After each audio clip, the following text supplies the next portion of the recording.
Welcome, everyone, to the Board of Education meeting for USD 230. Nicole, please take the roll. Mr. Chitwood, Present. Mrs. Mitchell, Here. Mr. Ewing, Here. Mrs. Milius, Here. Mr. Hull, Here. Mrs. Baker, Here. Mrs. Horn. Here. We have a quorum. Wonderful. Moving on to the approval of the agenda. Madam President, I move to approve the agenda as presented. Second. There's a motion and a second. Any discussion? All right. Nicole, please take the vote. Mrs. Mitchell, Yes. Mr. Ewing, Yes. Mrs. Milius, Yes. Mr. Hull, Yes. Mrs. Baker, Yes. Mrs. Horn, Yes. Mr. Chitwood. Yes. Approved. Thank you. All right. Would everyone please rise and join me in the Pledge of Allegiance?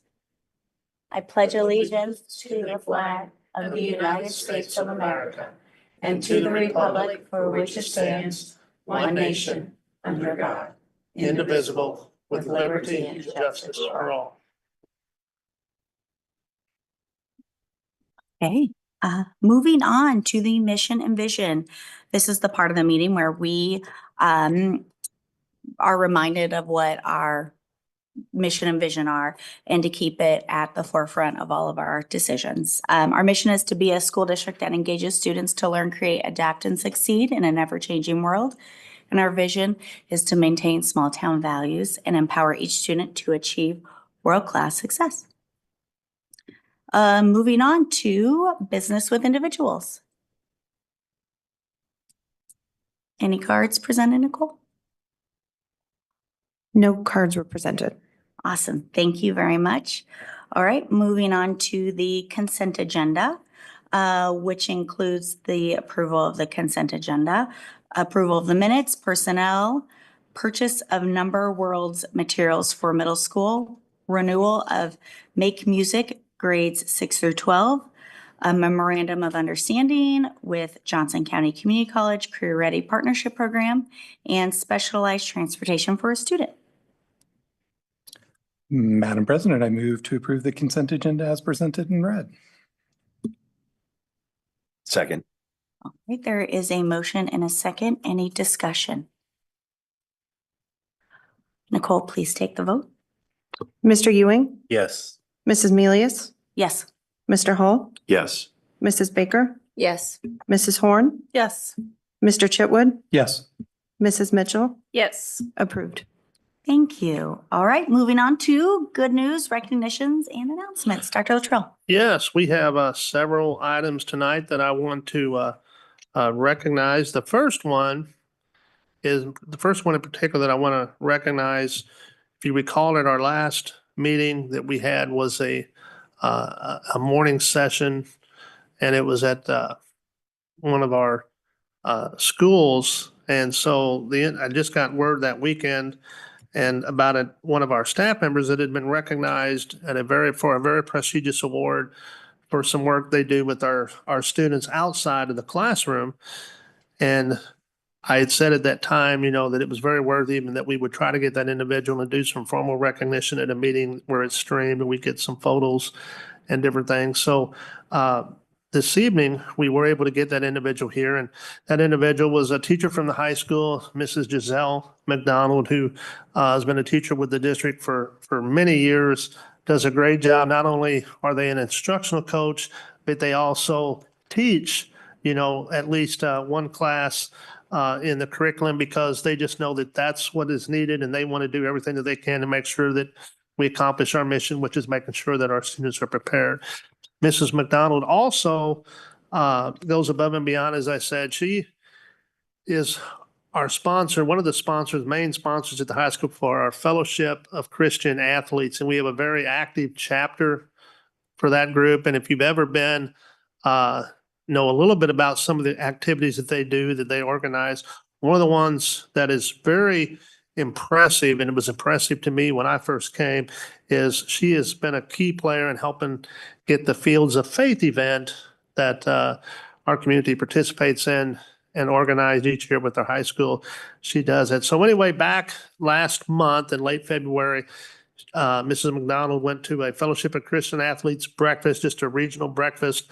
And at that meeting, though, they were giving out some recognitions, and the very top award that they gave that morning was for the top Fellowship of Christian Athletes sponsor award. They call it the Captain Award, and that is presented to the top FCA sponsor for the whole Kansas City region, which is the Missouri side as well as the Kansas side.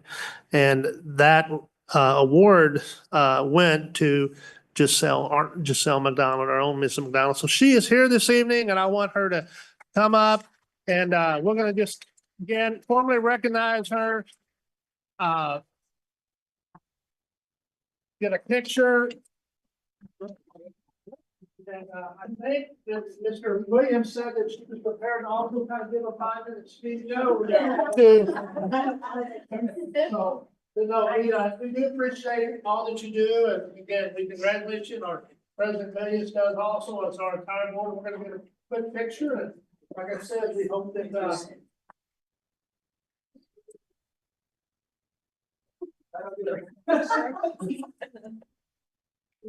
Oh, no, this is all her. You want to do this? Come on. Yes, I'm sorry. I'm pretty proud of her.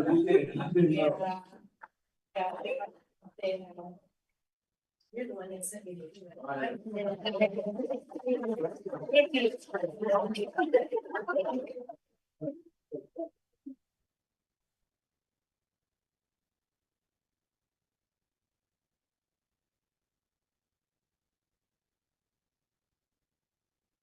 Okay, also, a couple weeks ago now, we actually, it wasn't even a full couple weeks ago, but we had our wrestlers that competed at the state tournament, and they did very well.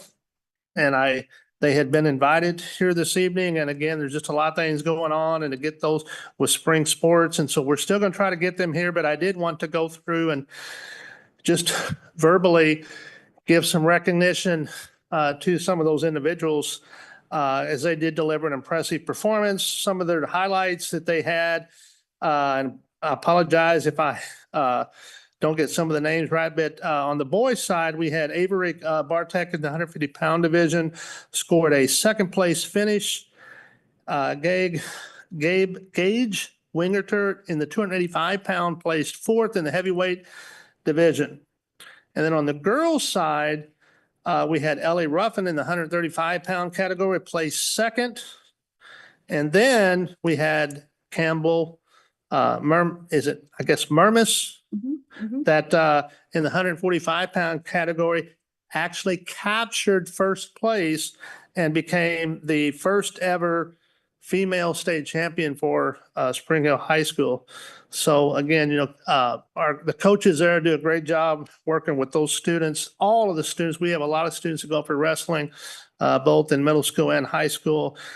And so again, significant milestones reached for our wrestling program, and we want to congratulate all of them for their dedication that they put in to reach, those milestones. And we offer them sincere congratulations. And again, we'll try to get them here at some point in the future if their schedules will align. Then we also want to say congratulations to the varsity girls basketball team. They won the regional Class 5 sub-state championship last Friday, and now they advanced to the state tournament and will play this Wednesday, actually, at 4 p.m. in Emporia, Kansas. So well done, and we wish them the best as they continue on here towards a possible state championship. And I would be remiss if I didn't mention that this past Saturday night, I had the good fortune, as did I know some of our board members, we attended the first ever annual gala that was put on by the Spring Hill Education Foundation, a Mardi Gras theme at the Meadowlark Event Center. It was a very fun evening. The attendance. There's probably, it didn't quite get to the level they had hoped, but they still probably had anywhere between 120 to 140 people there in attendance. And I do not have the final numbers yet, but there was a lot of money that was raised that night that's going to directly benefit our classrooms and our teachers here within USD 230. I know that the live auction that they had really drew some big spenders, which was appreciated. You know, people came there knowing that their money was going to go for a worthy cause, and it definitely being the first gala they've had in an evening, they only have potential to continue to get bigger in future years. So again, that's my good news, recognitions, and announcements. Okay, wonderful. Thank you, Dr. Luttrell. Moving on to discussion items, 8.01, Spring Hill Recreation Board opening. Yes, we also, as you know, I've told, mentioned to y'all several times that the Spring Hill Recreation Commission, while it's kind of our entity, their own entity, we're the taxing entity for them for the money that they get. But their board of directors that they're governed by, the rec association themselves appoint part of the board, and then the other portion of the board is appointed by the Board of Education here. And so there are currently two openings or soon to be openings on the Spring Hill Board of Recreation, the Spring Hill Board of Recreation Directors. And so I thought I would have Mr. Peel, who is the director of the Spring Hill Rec Association, just kind of give, you know, his thoughts on what he's hoping to maybe accomplish in terms of what he'd like to see us in terms of a timeline for having these two individuals, you know, approved so that they're ready to go when they're ready to begin their either the end of their fiscal year or their new fiscal year coming up. I know that we have been advertising some on our own, you know, through the notes that I put out, some of our social media. But again, I thought I'd have Mr. Peel come, and if he wants to say a few words, and then if you want to ask him any particular questions about maybe what type of individuals they're looking for. If they're from I know the last time that this was open a couple of years ago, they were hoping to try to maybe find an individual because we are pretty wide geographically, you know, from a certain quadrant. So Mr. Peel, I'll give you a little bit of time to kind of share what openings we've got and what you would kind of maybe hope to see from the board in terms of a timeline. Okay, well, thank you for having me. I appreciate being here. Like Dr. Luttrell said, we have a 5-person board that operates and very much like you guys do here to operate and function our organization. 2 of them come from appointments that the school board makes. 2 of them come from the city council. And then the 5th one is at large.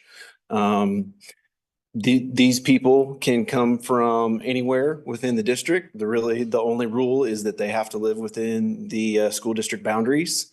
And there is no rule or law or anything that gives you the right or wrong way to do this process. So it's really up to your prerogative how you want to conduct this process. As Dr. Luttrell mentioned, the district's already been advertising over social media for the positions. Hopefully you have a couple of applications already, perhaps. I think the last time we went through this was a couple of years ago, and you chose to have individuals come in and do a short, basically job interview at a school board meeting. So that would be perfectly within your prerogative to do that or any other process that you come up with. So I know the city, generally the mayor likes to do the job interview process screening type of thing and then make a recommendation to the city council at that point in time. So you guys could use a process like that if you wanted to, but it's totally up to you. I put together a packet for you that's on the agenda that has a lot of information about recreation commissions. It's got some information about our particular recreation commission. We do operate with tax money or property tax money that comes through the school district. So I always kind of look at our relationship like you're the parent and we're the kid, more or less. So our budget has grown and we've seen major growth over the years, just like the school district has. That has provided us a great number of benefits of new activities, facility improvements, and other things that we've been able to upgrade and improve.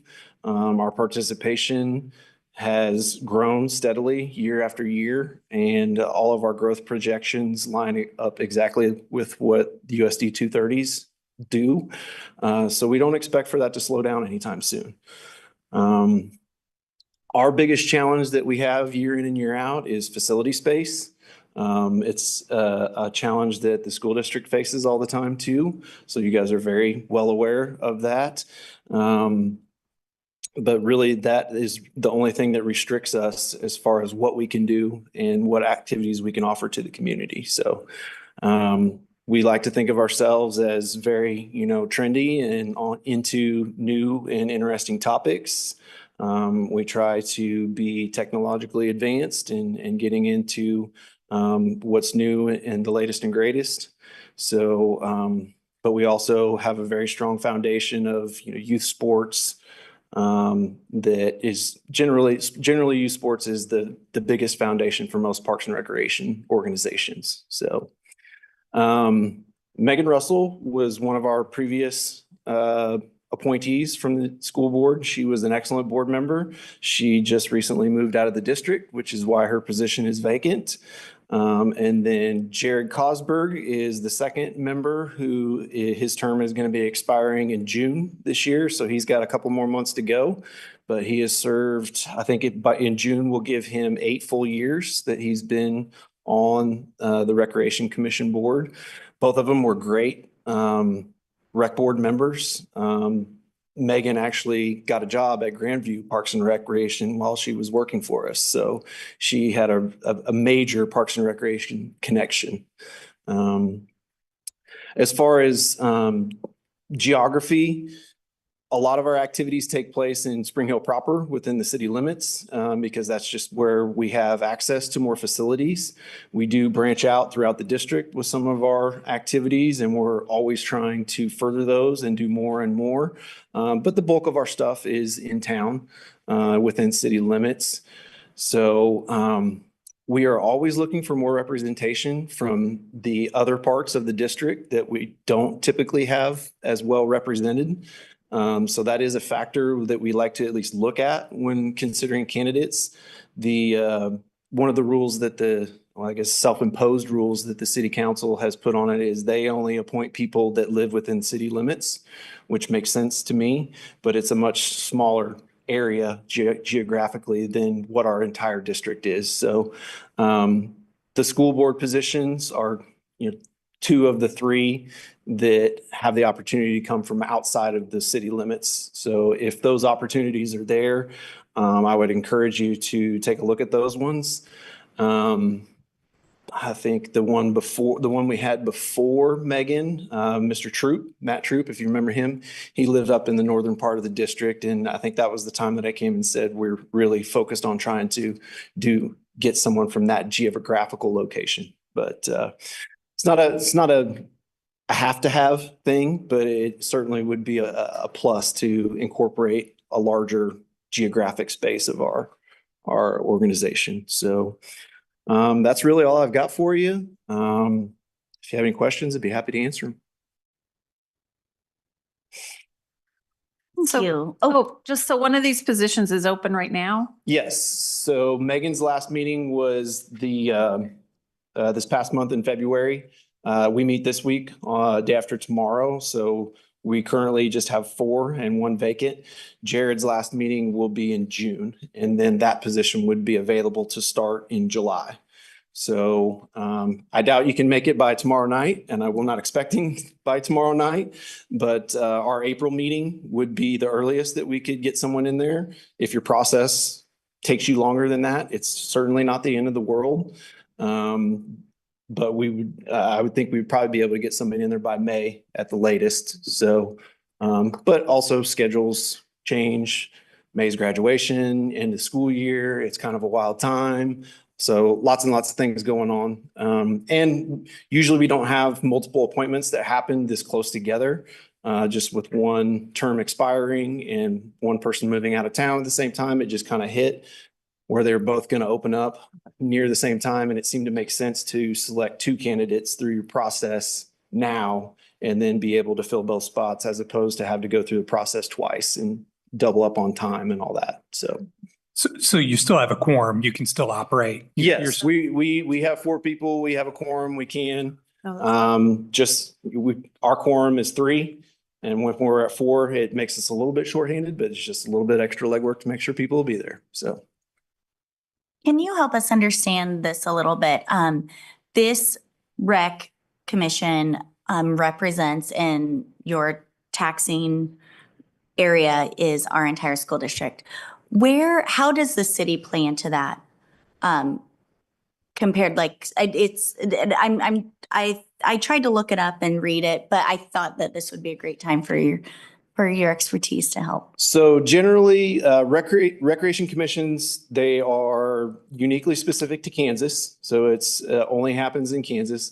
They're probably most comparable to like a special parks districts. You see those in other states. Johnson County Parks and Rec is another good example of a special parks district.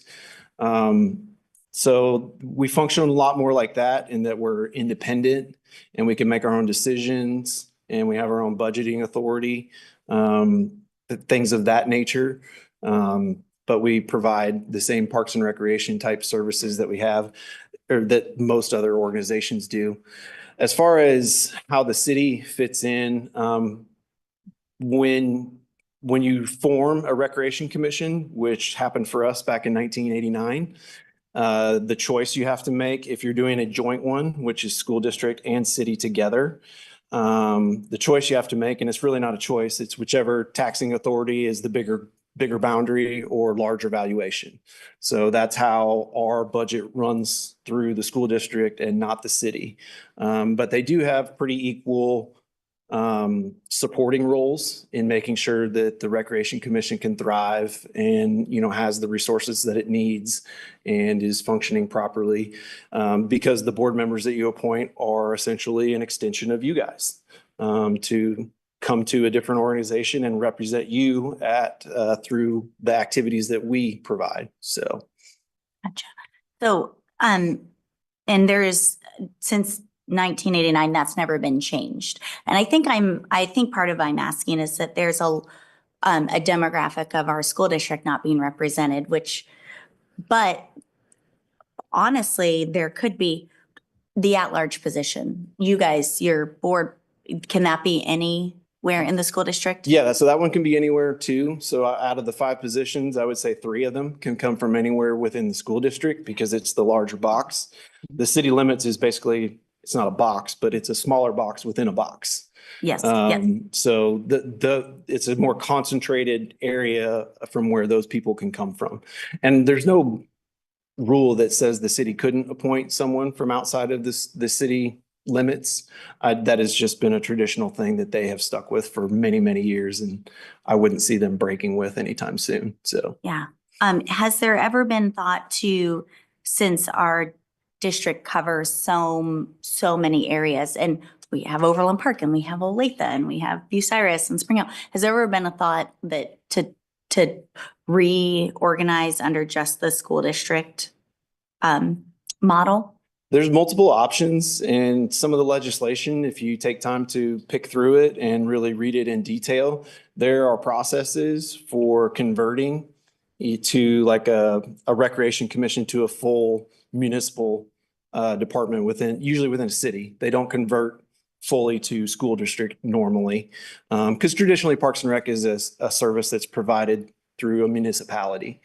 Garden City is probably one of the most recent examples. They were a recreation commission for a really long time and recently converted to municipal. So they're now a department like Public Works or police within the city services that they offer. There's very specific legislation that lays out the process for that. It's within those statutes that tell you how to establish a recreation commission and things like that as well.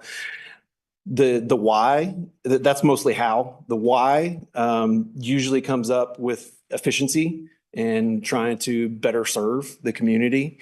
So, Blue Valley Recreation Commission is another really good example, covers multiple school districts, multiple townships, multiple cities, all those types of things. I think the biggest benefit for recreation commissions is that they don't have to compete with other municipal departments and budgets and dollars that are out there. I've worked for municipal parks and recreation as well. And when you get in those budget meetings and we're talking about public safety with police or fire or street service or things like that, it gets very competitive, and Parks and Rec, unfortunately, is one of the ones that loses out a lot of times. And with our current Recreation Commission setup, we don't have to worry about that near as much, and we don't have to compete, and it allows us to continue to grow those services without, we're also making the assumption or planning that the other entities responsible for those things can still support them as well at the same time. So. Well, thank you. Any other questions for Mr. Peel? I think we probably should discuss a timeline and how we'd like to approach this. I'm glad you went down that, because I had the good fortune of Brian presenting to leadership Spring Hill last Wednesday, right?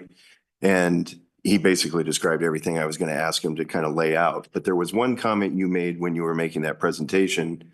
The joint between municipal and school district is kind of the exception rather than the rule in the state of Kansas. Is that right?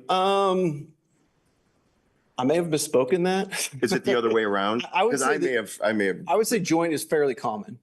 Okay, it's So it's the joint- common one. Okay, Joint and city are pretty common. The Okay. ones that are less common are purely school district. okay. Hutch is one that is 100% school district. I know there's at least two others. Hayes might be one of them.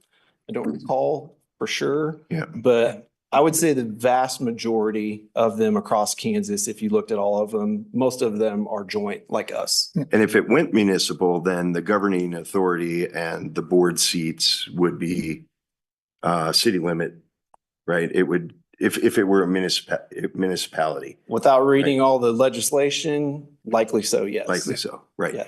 Who's responsible for filling the at-large then? Who gets to pick that? The other four board members. The board members, Yep. okay.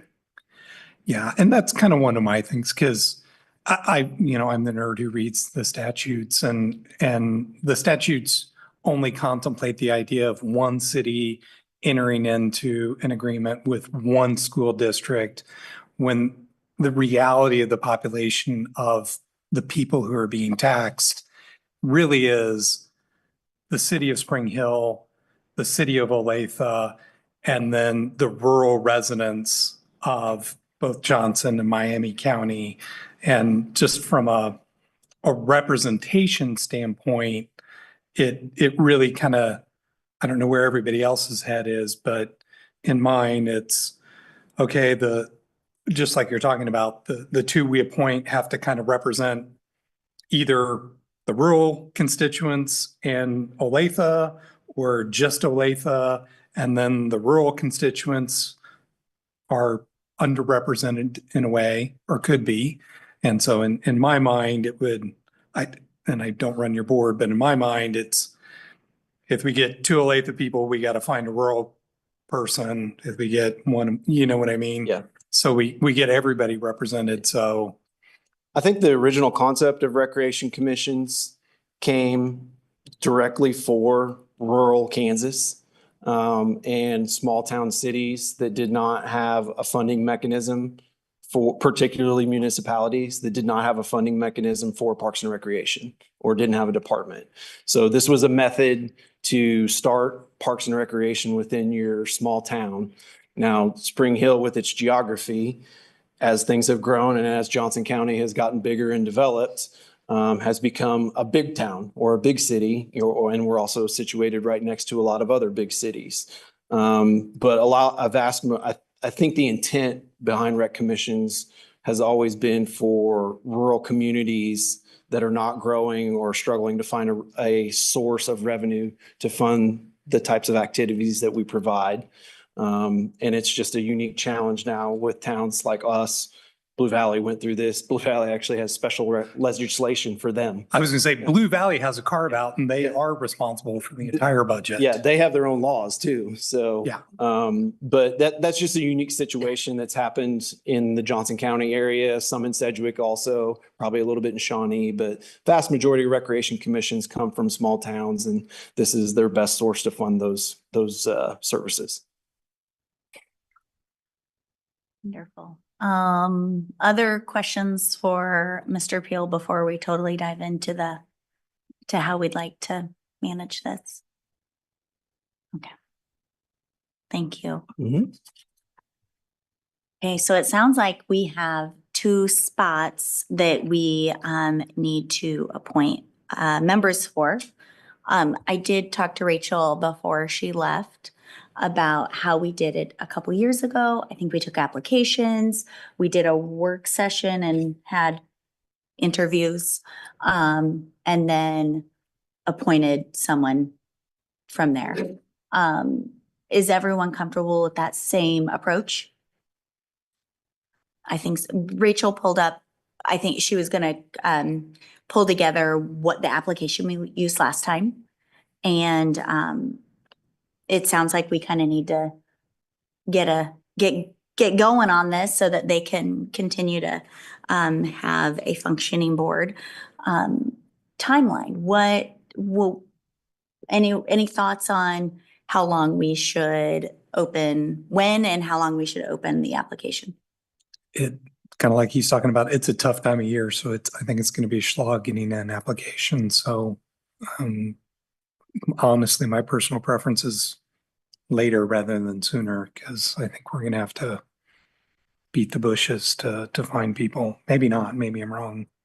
Maybe there's. Well, we always have to beat the bushes to find people, Yeah. no matter what time of year it is. But in my past experience anyway, I did notice that their at-large position is also, the term is expiring. So if they're going to reappoint that position, it'd be good to get the people before, so they know who's going to be on there before the new July, I guess, is when the terms are up, so that they could go ahead and appoint that at-large position too. So Yeah, and the at-large ends June.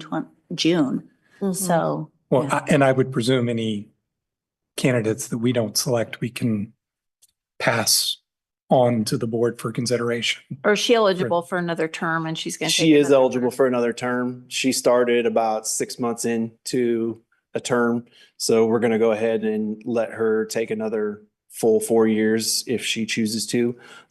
She has indicated that she wants to do that. So that's what I'm. So that's expecting. not necessarily. Yeah. So what kind of area, I don't know, what kind of area does she represent? Is she Lives in in? Maple Ridge. Yeah, she lives in Maple Ridge. She, which is in city limits. Okay, So so you got 3 people in city limits who are on the board. 3 of our 4 currents are within city limits. Yes. Okay. Yeah, I will say that is the one thing that I feel like that I'm struggling with on this, because in reality, all 5 of those members could be in town. And although we tax everyone else outside of town, they'd have 0 representation. And that's really hard Yep. for me and everyone else, along with, to your comment, that most of your activities take place in town. That's the other thing that is I'm struggling with a little bit, which is why I'm wondering if you've looked into moving this so that you better represent who you're taxing. Yep. So if that equals people in town and that's what you hope to do, moving to a more city, and I forget, I can't remember the wording, I apologize. What was it? A city established rec compared, or moving it all to the district so that we could easily appoint across the board. Yeah. And there wouldn't be this kind of teeter totter of. Well, I do think when people are appointed to serve on a board, though, they may represent a certain area, but that doesn't mean that you don't have the interest of everybody in mind when you are making decisions too. So It's not, because we've even had board members that have kind of been in different parts of their district, so they've all kind of been clumped in one area at different times because of the wide size of the board district. So anyway, those are probably discussions for another day. When I was talking about, facility challenges, that is really what dictates where our activities take place, more so than any conscious choice we're making. The ECC property is an excellent example. We run a ton of activities off of that school district property, which happens to be right smack in the middle of city limits. And most of our stuff is within city limits because that's what is the best for us to use and available for us to use. If there were other facilities that met our needs well, that were in different parts of the district, we absolutely would utilize them. It's just harder, especially with some of our, all the stuff that we use in the northern part of the district is all indoor. We don't have any access to any outdoor park space or, land or athletic fields or really anything like that in the northern part that's similar to what we have down there. We would love to have facilities like that and have access to it, but we go where the places are. And again, this might be something for you to look into, but looking at Blue Valley's setup, are they connected to multiple cities? Because maybe that's where some of the if you can connect to multiple cities and maybe one appointment from the city of Spring Hill and one from the city of Olathe, maybe that helps the representation issue, but also opens the door for you on facility use. Yeah. So something for you to look into. But as we look at the calendar, we have a work session on April 7th, which is right around the corner. But even if we could see what we get and make at least one appointment from that, I feel like that could be really helpful. Can I interrupt you a minute? Yes, please. The application is actually live already and we have some applicants. The date that was originally set, I think with some input from the rec, was March 28th. So you can close it whenever you would like, but you already have some applicants to review if you would like to. Yeah. Can we, I would love to see this advertised like a board meeting. I'd love to get it out there for everyone, because to be honest, I've had people and I said, I don't know. I don't know where to apply. I think we'll know more on Monday. So shockingly, I didn't even know that it was open. I think that date I gave would have been in anticipation of starting them in May. So like you could do interviews in April and end it I think that was the last Friday of March. And then do your interviews in April and have somebody appointed by May would be probably the fastest timeline, but doesn't have to be that. Well, if it closes March 28th, that gives us a week to review on our own the applicants, bring them in on our work session. I think, do we only have one May meeting? Yeah. Yeah. So. And if we already have applicants, thoughts, Yeah, no, I was just going to add, on the timing perspective, I think we need to take advantage of now while school is still in. I was also going to suggest we should cast the net on our communication through the schools, through all the school pages, the principal notes that go out on Friday, all of that, to just try and cast as wide of a net as we can. I don't see why we can't, if we have a hard cut on March 28th, I can't see why we wouldn't be in a position to bring in candidates that first week in April and potentially come out of that either with a narrower pool or decisions. I think we could keep it open a year and we'd get about the same probably applicants right in the beginning, right? Honestly, if someone wants to volunteer, they're going to say, I want to volunteer right in the beginning. If they know about it. Yes, if they know about it. I right. think that's a great point, Sharon. Right. So- So I think we get the job listing posted and shared as much as possible, but I think we go ahead and start reviewing who's applying, because if we already have 2 rock stars, then we go ahead and let it close March 28th that week. I agree with you. I say we close it no matter what, March 28th, and we pick from that pool.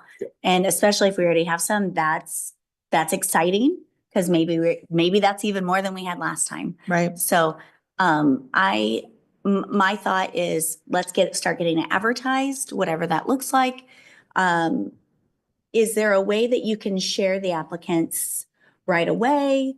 I can get with our communications director and we can share what we have. Wonderful. And then as more come, maybe, I don't know, a Google Drive that we all see or whatever. That way we can keep up Keep them. in case we get 100 applicants. We can determine how we want to go from there in interviews. And hold on, let me make sure I am saying the right thing. So it closes the 28th. Maybe we discuss this again on March 24th. If we have a plethora, we determine to narrow it down and then bring those people in on April 7th and make some decisions. Okay. Does that sound like a good Yeah. timeline? I mean, as long as every school's advertising it and everybody gets a shot, a bite at the apple, then it is what it is. I love it. Okay. Awesome. Thank you. Okay. Wonderful discussion. Moving on to 8.02 health insurance broker. Yes, this is been an effort that's been ongoing for several months. Every organization that basically offers healthcare for its employees has a third-party vendor that works on the organization's behalf to help the districts not only shop health carriers, but also make sure that they're getting, the best price from each carrier to bring to us to review benefits. They also are the ones that work with our on-site personnel in the benefits department to not only make sure that our staff know the ins and outs of how to file for benefits, what benefits are available.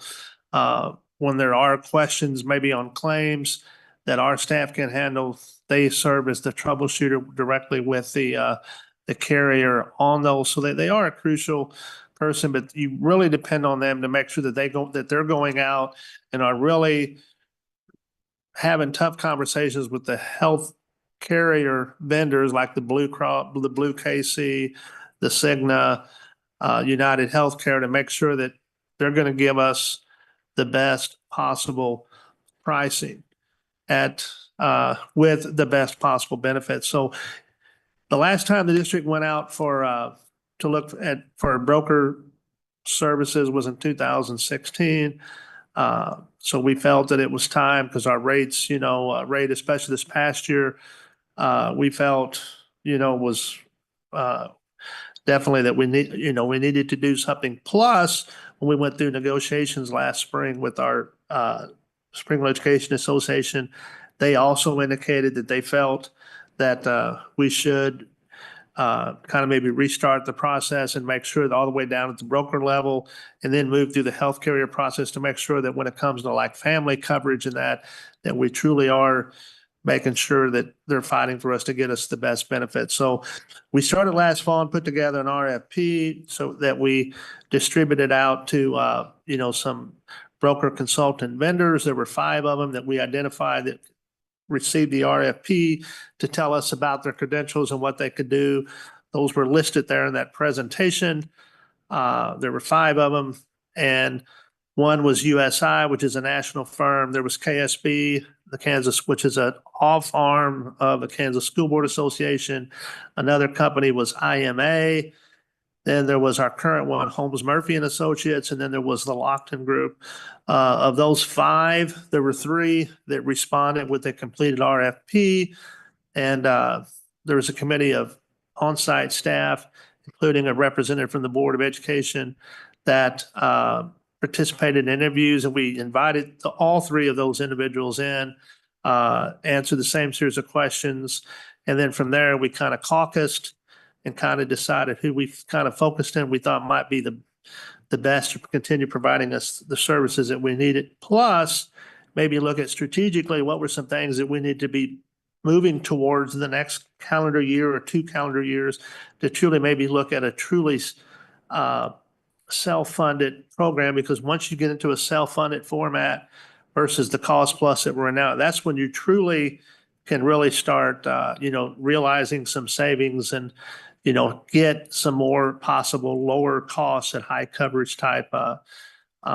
claims and options available. So after those initial on-site interviews of the three, we focused in on one of the three, and we brought that one group back in to meet on-site with some of our on-site people again about a week ago, and it was really felt positive. And so our recommendation for a variety of reasons was that moving forward, that we consider which would not been on the 24th, approve as the USD230 healthcare broker consultant for group health insurance, the firm USI, which has an office in Overland Park. They are a national firm, and their representatives are here this evening to kind of just tell you a little bit about their firm and what makes them feel that they offer organizations, the best options in getting good quality healthcare at an affordable price. And then also, as I said, we had several staff members involved. Mr. Schwinn, the new CFO, Mr. Holder was involved in that process as well. Our HR director, Ms. Hackney, was involved. And then also we had Director Chitwood was part of that process. And we really has spent a lot of time, as you know, I've kept you all abreast of it as well. And so we have a couple of representatives here tonight from USI, and I think they might want to just take a minute or two and just speak a little bit about USI. And then if you all want to have any questions of them about any of the services that they offer, they'll be willing to stand for them. Hi, good evening. My name is Brad Vandegrift with USI. I appreciate the opportunity to be here tonight with you guys, Spring Hill USD 230. And Dr. Luttrell, thanks for inviting us.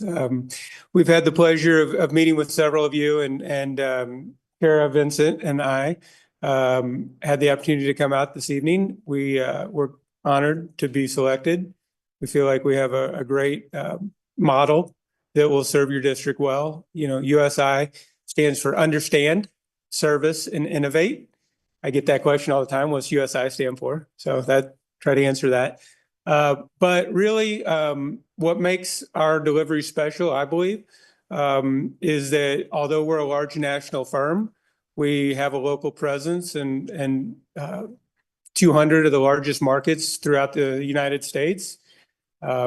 We focus on data and analytics and understanding each individual district's DNA. Every employer is different, regardless of what your makeup is. And so our job is to understand that, to understand what your goals and objectives are, and make sure that our values are aligned with yours. We also pride ourselves on being second to none in technology. We have a proprietary tool called Omni that links all of our solutions across the country together and allows our consulting team to evaluate measurable financial impact based on your geography, your demographics, your size, and link that up with solutions that are working throughout the country. We do love working with school districts. We have literally thousands of them across the country, hundreds in the Midwest. This is something that we do. We typically add 5 to 10 new districts a year throughout the region. And so we're honored to be here tonight and answer any questions you guys may have. And go from there.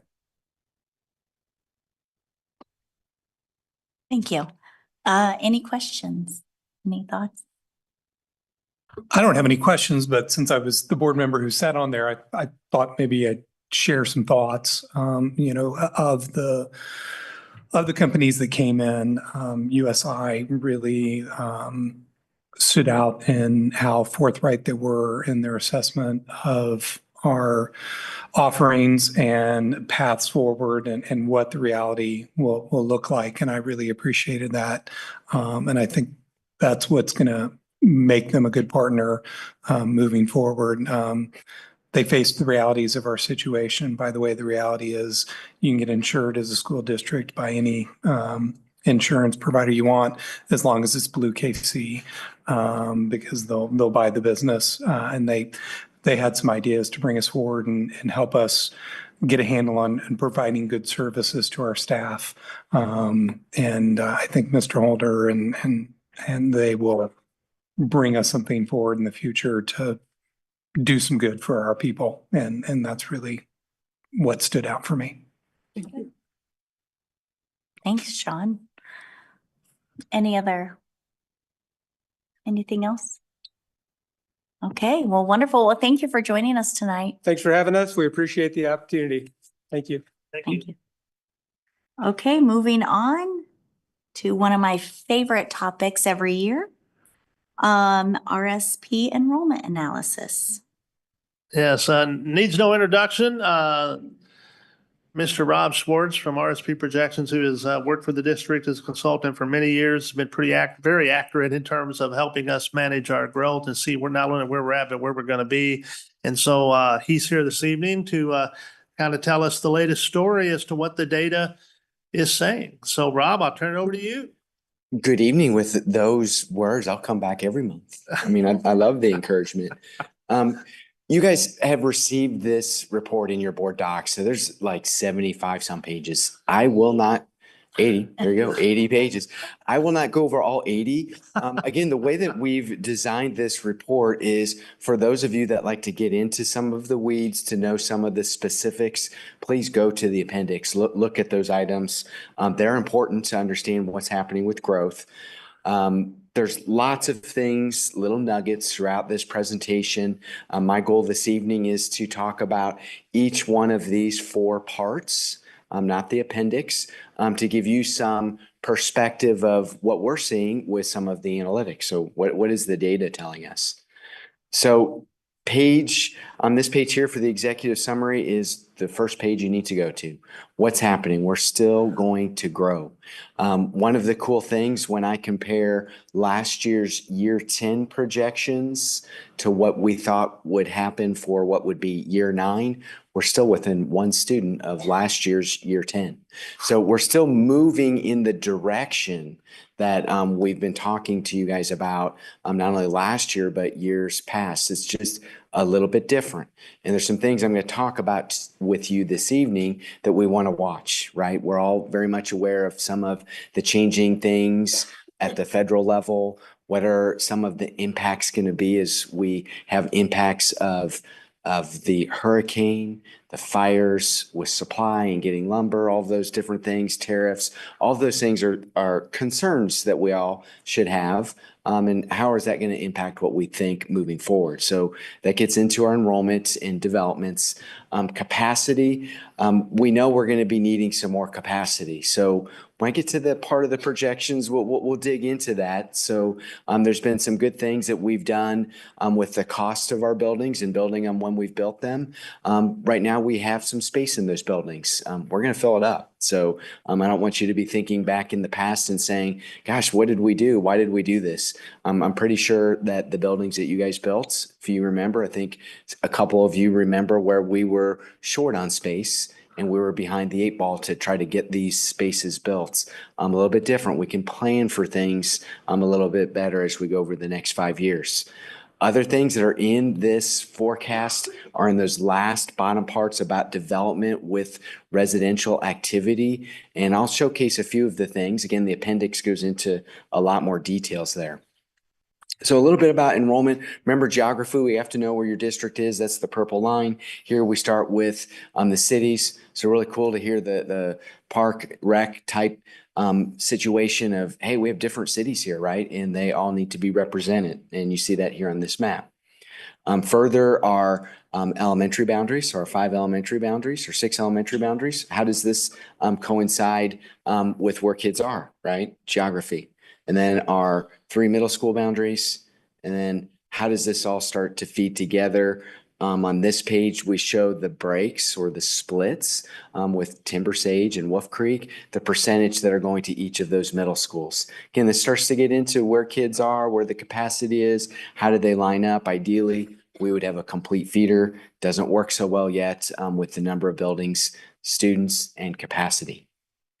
Remember I said geography-wise, we break things down to these smaller planning areas. this is important. We have developers that are looking to understand who is moving into their developments. How is this being impacted by the product that they're building? We know affordability is a huge component moving forward. And so the builders, developers are trying to find, how do we do this? If we have younger age families moving here, what is the appropriate size and what's the affordability for what they build? So lots of transition. This is why we're seeing some different housing products being built, unlike what we've seen in previous years.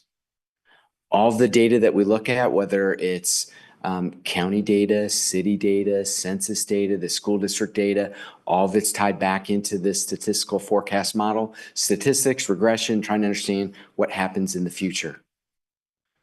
This page helps you understand when we're under our forecast or over our forecast, what are some of the variables that could be changing that will help identify why the enrollment's doing something different in, let's say, one of our elementary boundaries, could be high school students. All of this ties back to all of these variables, really a common sense way for you guys to look at what's happening with the numbers if you don't understand the formula. I always like to talk a little bit about live births. Here in Johnson County, we look at what our share is, and also in Miami County, what is the share of total live births that have been happening, and then what is our market share 5 years later that we can start to anticipate with those kiddos 5 years later, how many do we get? And so one of the things that's a little bit of concern is the number of live births has decreased in the counties. And that then means, how do we pick up having a greater number of kindergartners in future years? That's going to result in either we increase our market share, very possible because we have new housing that's being built, or two, the demographic that moves into our community that were not here 5 years ago in Johnson or Miami County, they come in with kids. So those are a couple things that, can we look at this metric because it starts to shed light on our future kindergartners. When we look at enrollment by grade, several things I want you to take from this is the wave of students that go through our system. So when I look at that 24, 25 row and I go across, I can see the number of students by grade. And you can see we're pretty consistent in the 300s with our K through 7th grade. And then we have smaller grades as we get into the high school. So naturally, when I start to look at the senior class, so go back one row over to that senior class of 229, incoming kindergarten class of 321, almost a 90 student bump. We should naturally grow with just smaller classes. That's always not going to continue, right? I just mentioned we have some 300s that are going to make their way into the high school. That's what we're planning for, what capacity we need at the high school. One of the ways that we also look at your district is what's that change year to year as they cohort forward. So when you look at any of these columns, it's showing what was the previous year to the current year of grades. And go down to those bottom two rows. We are very consistent in our kindergarten to first all the way to 4th to 5th, where we pick up quite a few kids as they move forward, meaning they weren't here the previous year and we grew year in and year out. We're getting close to being what I would call a destination district. We have a couple here in the region where, when I talk about a destination district, they're choosing to come here. And when we hit destination status, we're going to see positive growth, cohort growth in every grade. So we're getting close to that. We still see the typical decrease of students when we're in the high school, pretty typical in almost every district we work with. We also look at migration. So who's new to the district? That's going to be the orange bars. We show it for the last 3 years. We have it broken down at elementary, middle school, and high school grades, and that's in migration for the orange. The green would be students that were there the previous year but no longer here. So we're trying to understand what's that flow of kids and how does that impact us. So one variable, if we could change this, and that would be if we could take our out-migration and turn that to 0 at the elementary level, we would have explosive growth. That's not possible. We're going to see movement of students, right? But I want to give you a sense that migration really has, much like live births, an impact on what we see for the number of kids year in and year out. Positive migration growth, though. We also looked a little bit in the out-of-district analysis. Remember, with the Kansas open enrollments, we wanted to kind of understand, are we seeing some sort of bump, some sort of choices? all the Johnson County districts saw minimal out of district open enrollment changes. But what we do know is with our staff kiddos, they're still coming into our district, right? And that's an option that we afford them, a good recruiting tool for them to be our teachers, staff members, and have their kids in the buildings. This shows you that breakdown of the top 4 districts where we get students. And so the majority of them are in the Paola district. The bottom visual, want to give you a sense of what we've seen for out-of-district students. It's declined, right? We're up at 140 students in 2021. Now we're down to 111. So lesser impact as you think about the students that are actually in the district, living in the district. Next few visuals give you an understanding of where the growth is happening. Remember, I keep talking about the north to south. We have a lot more growth that's happening on the north side of our district. And you see that in this visual with the enrollment change of preschool 12th graders, comparing it 5 years ago to where we are this year. Orange is an increase, green is a decrease. We also show when we geocode those students where they're at. The darker red areas are where we have the greatest density of students. So clearly up by Timber Sage, Prairie Creek, we have those huge red nodes. And then down here on the south side, just on the south side of our county line, we have another node here in the city of Spring Hill. Again, lots of observations, more things. Our growth, our live births is the one negative, and that's with every district that we work with. Live births have declined on a state level, national level. All right, that got us into developments. One of our benchmarks is to understand how is there a correlation of people moving into the community. So the green line represents the census population, so all people above 0. And we still have, again, with our new developments and people moving into our existing housing, it's growth. The blue line represents our certificate of occupancies. A lot of this here in the next coming months gets adjusted with things that are happening at both of the counties. So it's dropped down to 182. It's not going to be 182 when I come back to you next year. It's going to be up, right? We have quite a bit of developments that we know are happening and is factored into our forecast of the future. The red line represents our enrollment change. What I really want you to understand is we have more people, we have building activity, but it doesn't always translate into the same amount of students. And so that's why it's important to look at these at that small planning area level. Some good information about some of your demographics of the population that's within our district to help you understand who's the typical Spring Hill district USD 230 person. I want to spend a little time on this page. So this, I think, is new, a different way of us showing this to you where you can see a lot of information on one page. And so starting in 2014-15, we're showing you the yield rate for housing product. So that orange yellow line is single family and the blue column is the multifamily. So think about mobile homes, duplexes, apartments. So in 2014-15, we averaged 49 students for every 100 units. And with building over 3,500 single family units, we're still averaging more than what that was in 14-15. So think about this. We have a lot more units. This is part of the explanation of our growth. We're holding steady at single family. Most of these reports our team is doing, we see a decline in single family. So there's a reason people are moving here and we're seeing similar yield rates over the last decade. We look at our multifamily, it's dropped. That is to no surprise on our end because we're building some newer multifamily units. They right now are not attracting based on the kids that we're yielding students. So we think that's going to change as some of the other housing products come online that'll be a little bit different to address some of our affordability factors. That's across the whole county of what we're seeing. So again, holding steady at single family, a slight drop in the multifamily, and we've built about 600 more multifamily units. All that development, student data starts to play out into our elementary buildings. And so you can get an understanding of what that yield rate is. Here again, preschool 12th grade here in this main part of the report. And where we're more than what the district average is by 3 or 5, it's orange. Where it's lower than that district average by more than 5, it's in green. And so you get a sense of where we're yielding things similar to the entire district. Where is it more? Where is it less? How's it changed as this housing product has been built since 2014-15, moving to current? So again, just giving you an understanding with the single family, same thing with the multifamily. Again, when you see 0, we don't have multifamily yet there where we can get kids.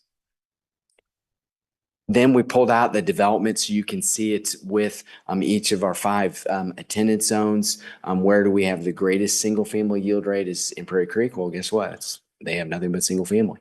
When we look at the greatest multifamily yield rate, it's here in Spring Hill, city of Spring Hill. Can you see it by each of those zones? We looked at the yield rates from a perspective of square miles. How do we yield things? So again, statistically, trying to understand where are these kiddos coming from? How does it relate to that housing product? What the age of the building inventory is, you see on this map. So blue is the oldest, red is the newest. What the values are typically, as we get to the orange and the red, it's also going to translate into the newest housing inventory. It's getting into the costs of, it's more expensive to build things today than it was 5 years ago. This map illustrates by the dots where we're seeing that building activity clearly in the north part. And then as we come south, we have some areas here in this 199th Street corridor. And there's a little bit as we go south, but not as much in that north to south. We then, with our conversations with the cities, driving around, doing our tours, we get a sense of how quickly is some of this inventory being built. Green is the current inventory. Yellow is those that could be happening in the next 5 years. Purple closer to 10 years. Not all of this happens and it's all built, right? If you go into the appendix, you can see the number of units that potentially can be built with what we've highlighted. This changes year to year based on where infrastructure is and where developers are planning to build inventory, what the economy is, lots of different aspects. This visual here, just we're looking at that district level. Right now, we have 4,500 units in the green areas that can be built. So they either have access or they're close to access of infrastructure that's being built. We have another 6,700 units that would be in the yellow and another 3,300 in purple. And I could give a lot more stuff that could be purple. And there's some things next year that potentially might become yellow. And some of that's going to be related to a slide that's coming up. This visual here, I want you to get a sense of how much building activity has been built decade by decade.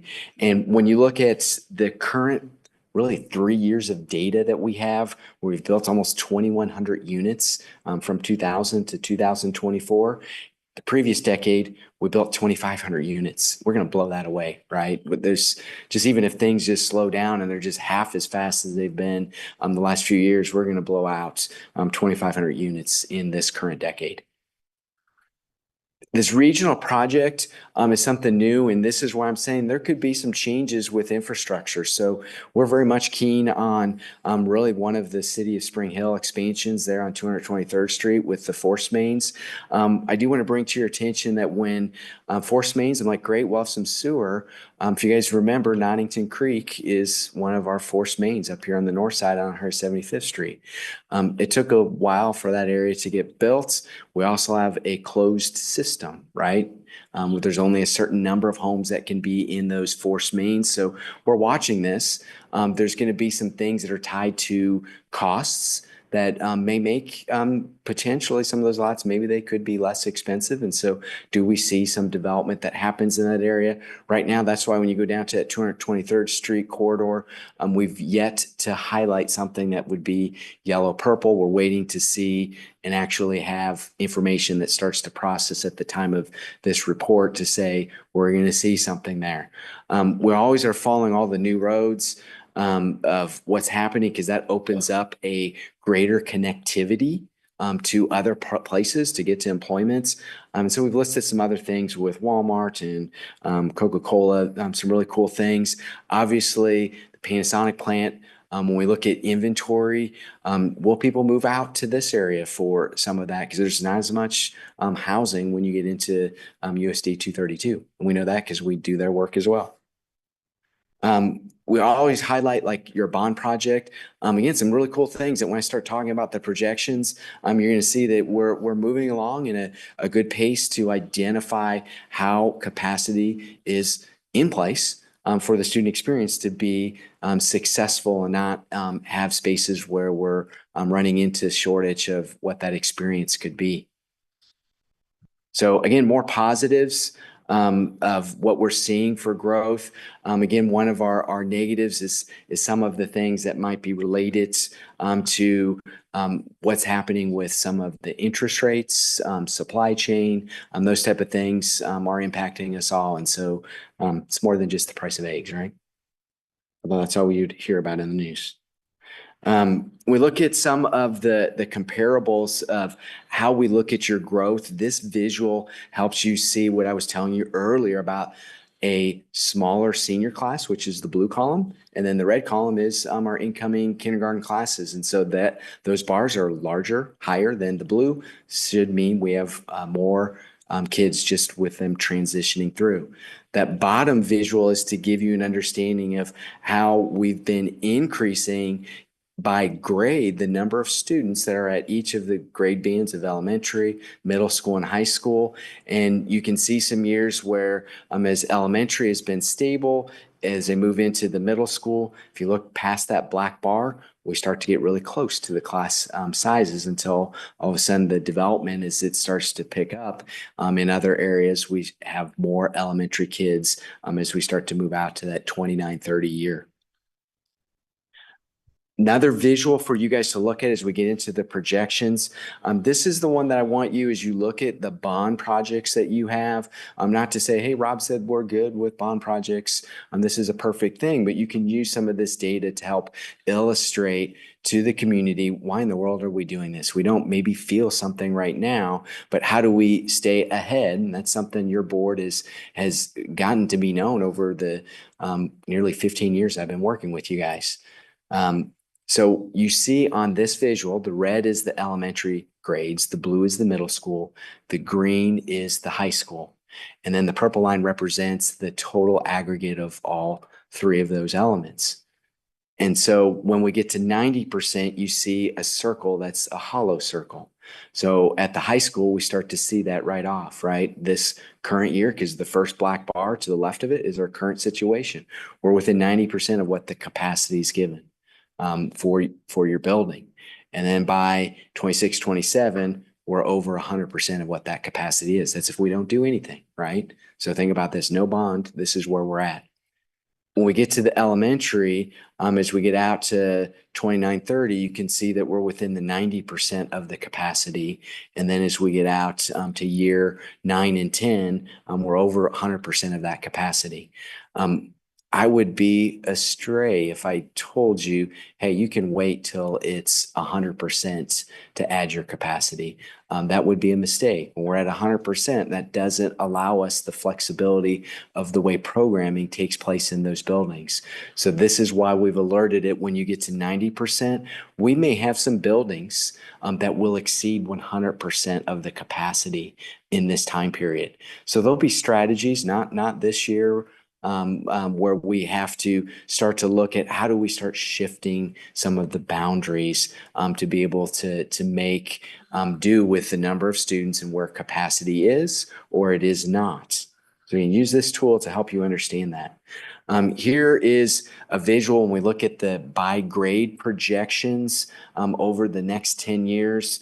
You can see the direction that we're going. A couple things to highlight.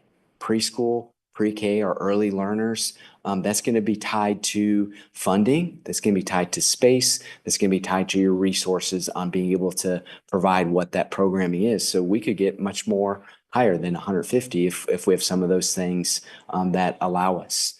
So again, this ties back to that earlier visual on the previous page. As we start to get into some of our observations and conclusions, again, there's some challenges we're going to have with boundaries. That's going to happen. There's some things we may even want to do this year, even when I've said earlier, hey, we don't really have to do some things. We may want to start planning for some of the changes because we may have class size differences. We may have stresses in the number of sections, and those things combined with our programming in some of our buildings may be reason that we make some sort of changes. And so we always are saying, look at this data, start to ask questions. You may have some questions tonight. There may be some things as you think about, hey, did you guys factor this in? I know about this or that. Pass us through to Dr. Luttrell. We'll be happy to look at some of those things.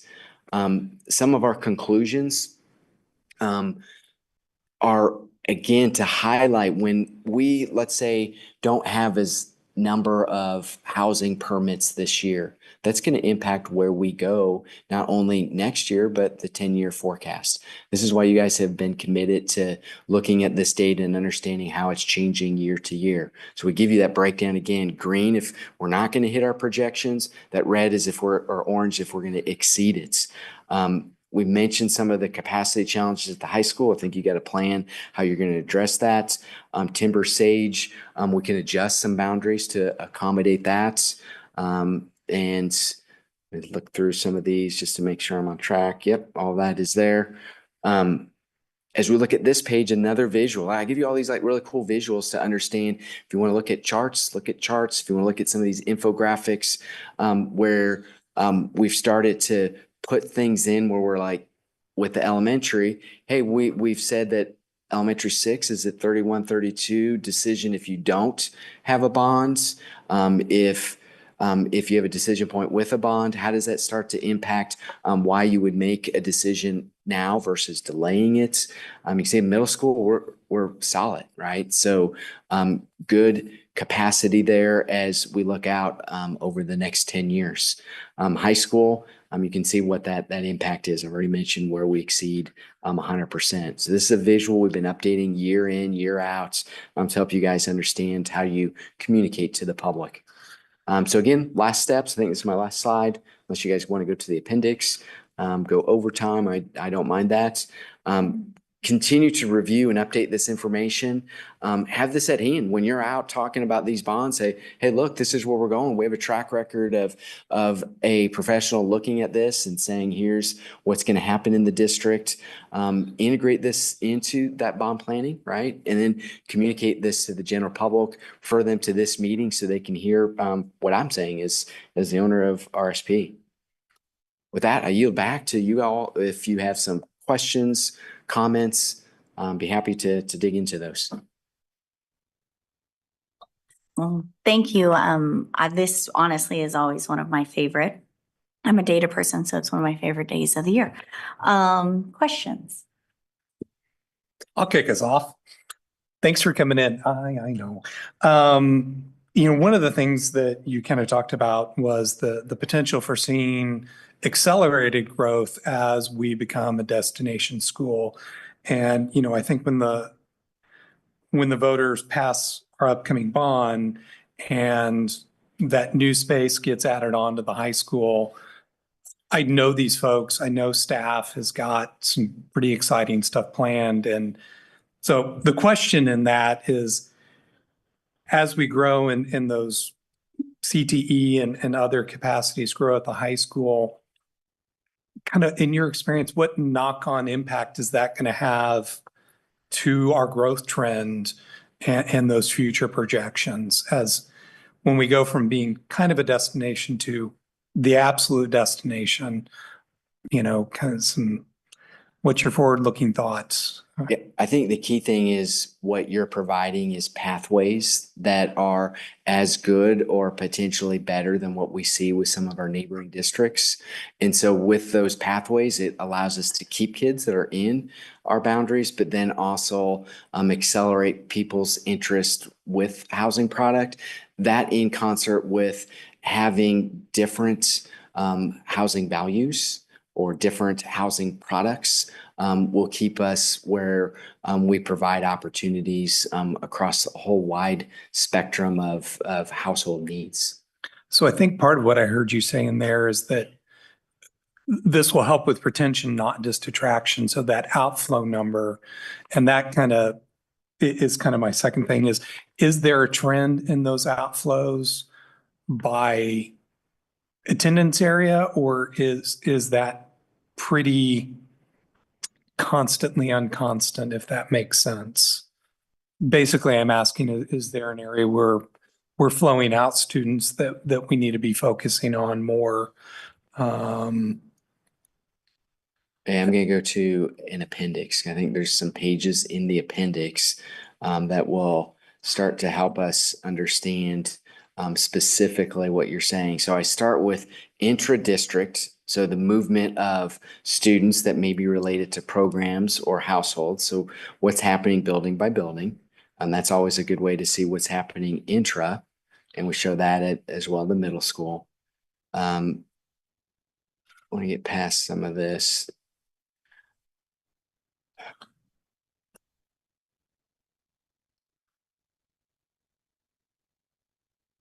When you get into the buildings. So again, in the appendix, where you can see what's happening building by building, you get a sense of where the growth is or where there's retraction potential or maybe not as much growth.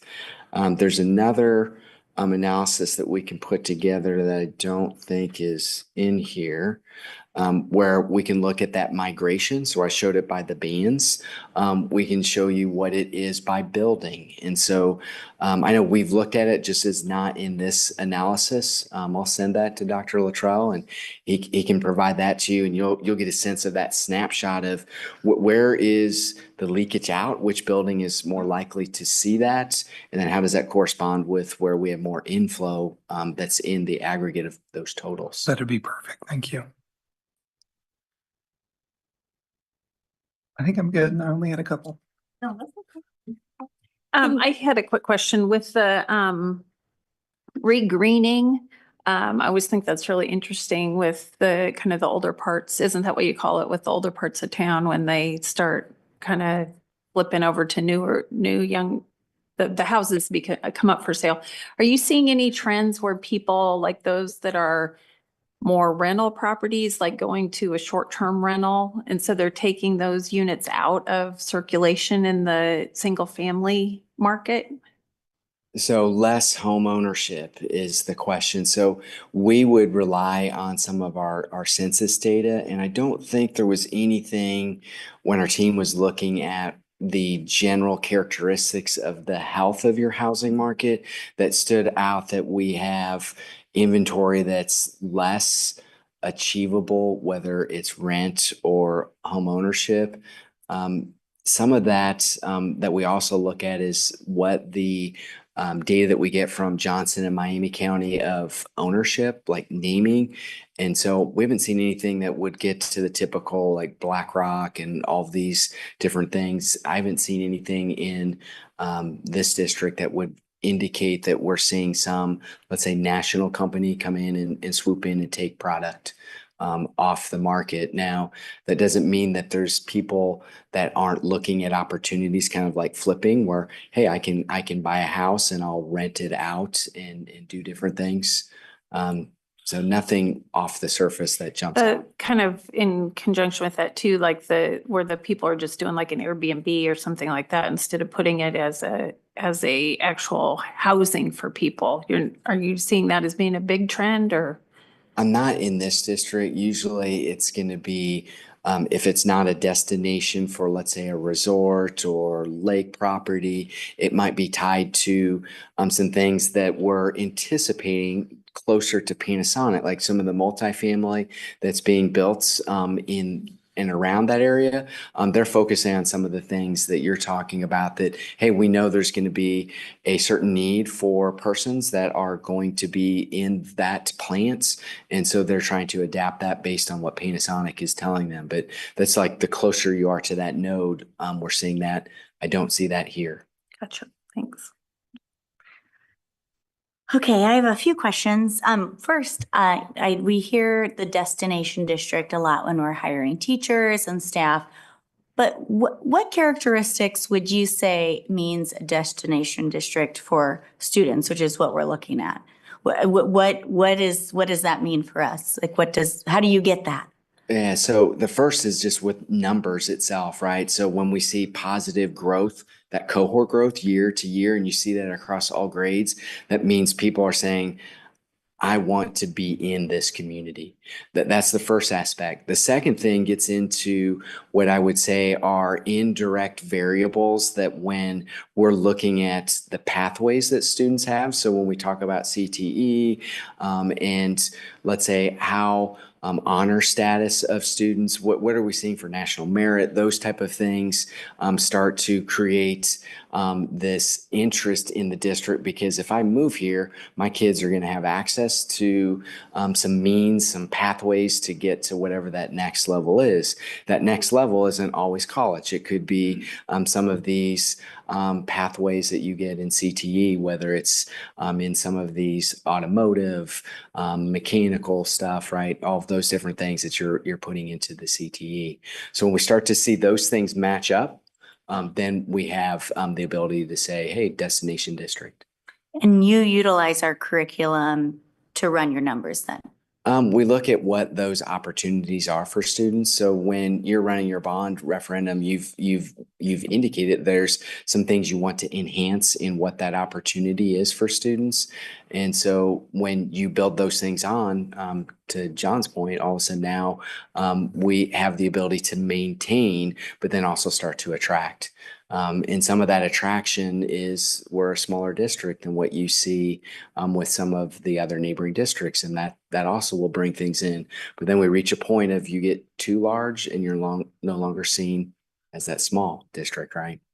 So again, destination district can mean different things from an educational perspective, an actual number perspective, could be what I see for the health of your housing market. So what is that range? Can I make $50,000 and move to your district and have options of when I am in your district, can I move up? So some of the neighboring districts, we've had some gaps in what that is. And so here in USD230, we benefited from that. And so people move into this district, move up district, destination to be here.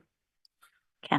Would you, on page 23, there's a couple line graphs, and it looks like the blue line is the number of, tell me the activity. So actual completed homes or sold homes, is that what that is?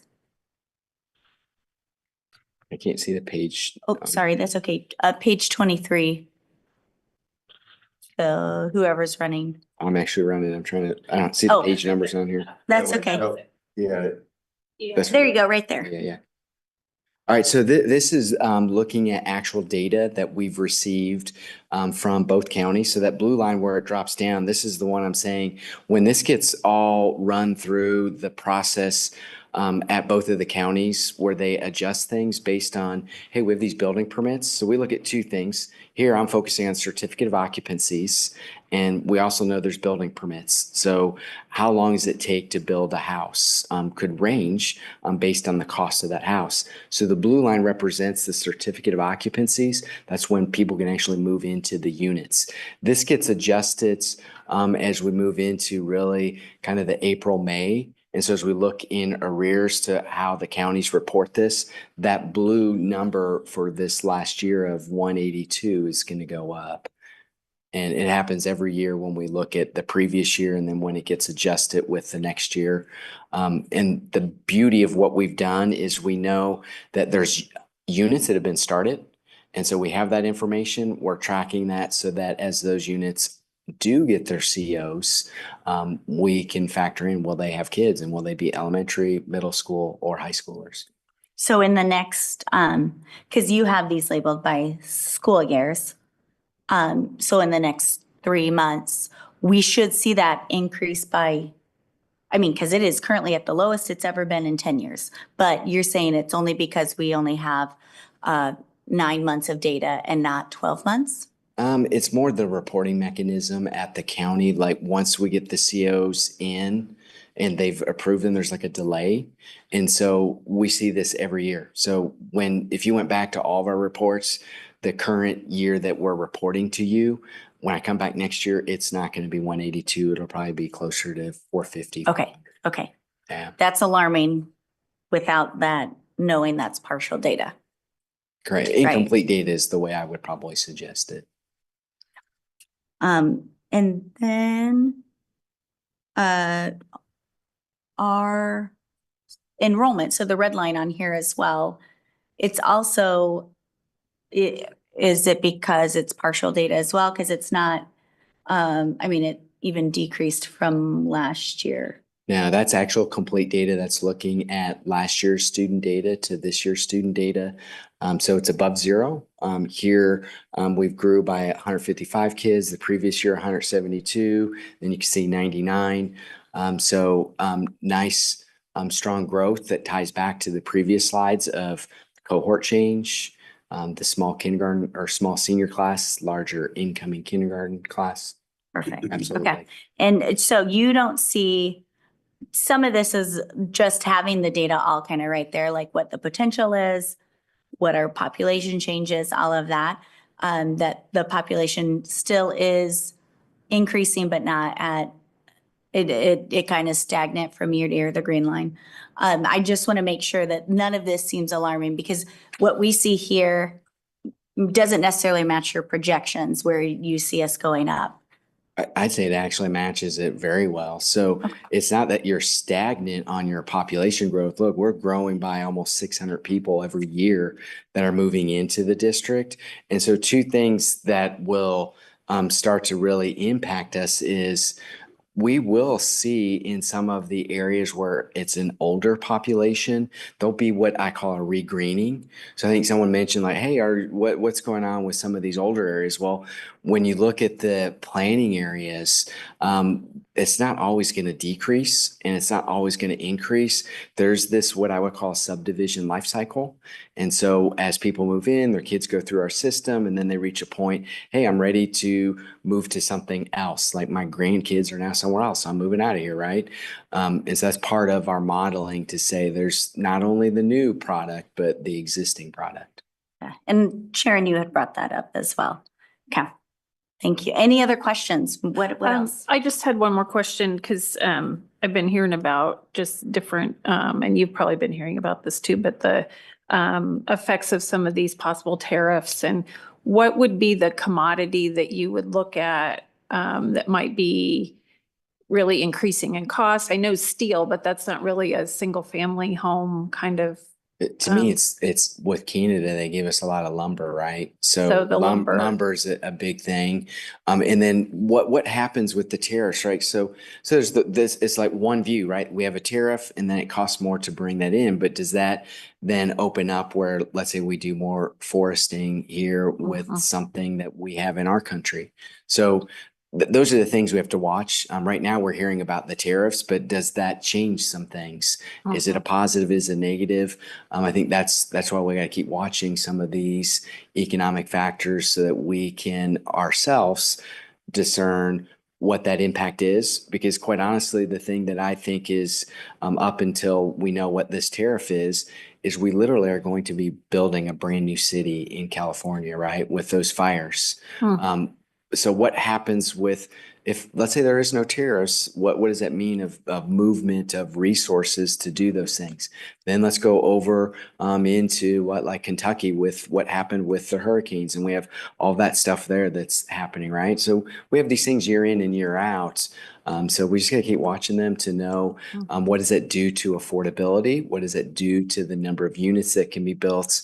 That's why we're even watching this, and where we do a yearly report with you. If there's things as we get closer to the end of the school year and we're saying, hey man, these tariffs are just like going to destroy us in what we see for building activity, we'll be talking about that. What impact does that have? We'll get with Dr. Luttrell and say, hey, our forecast may be fine for next year, but hey, with this, we may see a dip, right? No different than housing downturns that we've seen in 2008, COVID with the economic impacts, right? So for sure, trying to watch that. I just have a comment on that because, I mean, we just went through this pandemic where pre-pandemic, it was 400, 1,000 board foot, and it went all the way up to $1,800 a board foot. We're talking about a 25% tariff on a wholesale basis. Houses aren't going to increase by 25% because of these tariffs. Just my own personal perspective here, which is we as a community have already experienced a order of magnitude shock in building, and we continued to see increased inventories. I don't see personally this having a market impact on our building inventories, me personally. Having said all that, change of topic, one of my big things kind of going forward in years ahead is understanding where we are in this life cycle of growth as a district. I don't see for the future that we're anywhere near our peak yet. I still think we're multiple decades out from being peak population and sustained. But if I'm wrong, I'd love to hear in the future, hey, the 10-year outlook, that kind of looks to be the top of growth. And I don't think that's anywhere near where we're going to be, but that's just one of my considerations in the future. This is where you want me to say, challenge accepted. Exactly. Well, it's kind of like, just looking at the certificates of occupancy. I mean, I'm sure if you plugged in the number for building permits, we would see that move, and it gets asymptotic as it gets towards that occupancy date, and we would better understand where we're at. But I get where you come from. Can I ask one more question it's on page 46. I know you don't have page numbers, so it's close before the appendix, but it has the bar charts with red, blue, and green. Keep going. Almost there, I think. Maybe one or two more down. Yep, there. Okay, this shows our elementary school population and where you would predict we would absolutely need a number 6 at 100% capacity, kind of like you said, with or without the bond that's currently proposed. Correct. And then we show that the red line is the capacity that we have as it currently is. So obviously if we add capacity, like let's go to the high school, if we add that CTE capacity, that red line goes up when the bond's approved, we add that capacity, then we start to adjust where do we have the conversation of a second high school or additional capacity to get us where we would be able to have over 1,600 students at the high school level. Wonderful. And this does not, at the elementary level, this doesn't show per school. This is just in total. And so then that doesn't, where we say like Timber Sage now is at capacity, that's not really represented here. That's just district. It's not represented in the decision you have to make, but in the numbers. So this is why when you go to the appendix and you start to look at the 5-year outlook, because we do by building 5 years out. When we look at Timber Sage, this is where in 26, 27. So we show the projections 2 ways, reside and attend. So reside is with that boundary, the number of K-5 students that would be in that boundary that could be served. But then we know when we look at the past data, there's some movement, that intra-district movement. But either way, with Timber Sage, when we get to 26, 27, we're saying there's more kids than what that 484 capacity is at Timber Sage. So then you can start to say, okay, how do we go about making some of those changes? Is there a single move. Some districts would say, like some of our newer developments, do we just say, hey, let's move that over to Dayton Creek? Can we do a small change up to Prairie Creek? Well, we have a little bit of space there, not a whole lot, right? With 484, and we're talking about 40, 50 kids. With 40, 50 kids, can you move them from Timber Sage to Prairie Creek? Again, I'm just talking hypothetical. When you guys know, when we do these boundaries, we get into a lot of other things that help us build what's the best thing for your community. But so I'm just talking hypothetically. So anyone listening in, I'm not saying this is what we do, but it just at least gives you some perspective of if there is a building, and there is going to be a building that's receiving the greater amount of growth and how that relates to their capacity. Do we plan on something here in the next school year to make sure that they're not experiencing something that would be uniquely, painfully different than one of the other buildings? So again, positive experience for kids.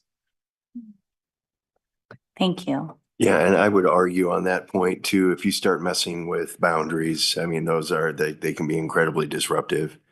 And I would have to imagine that would have a negative impact then too on the whole destination.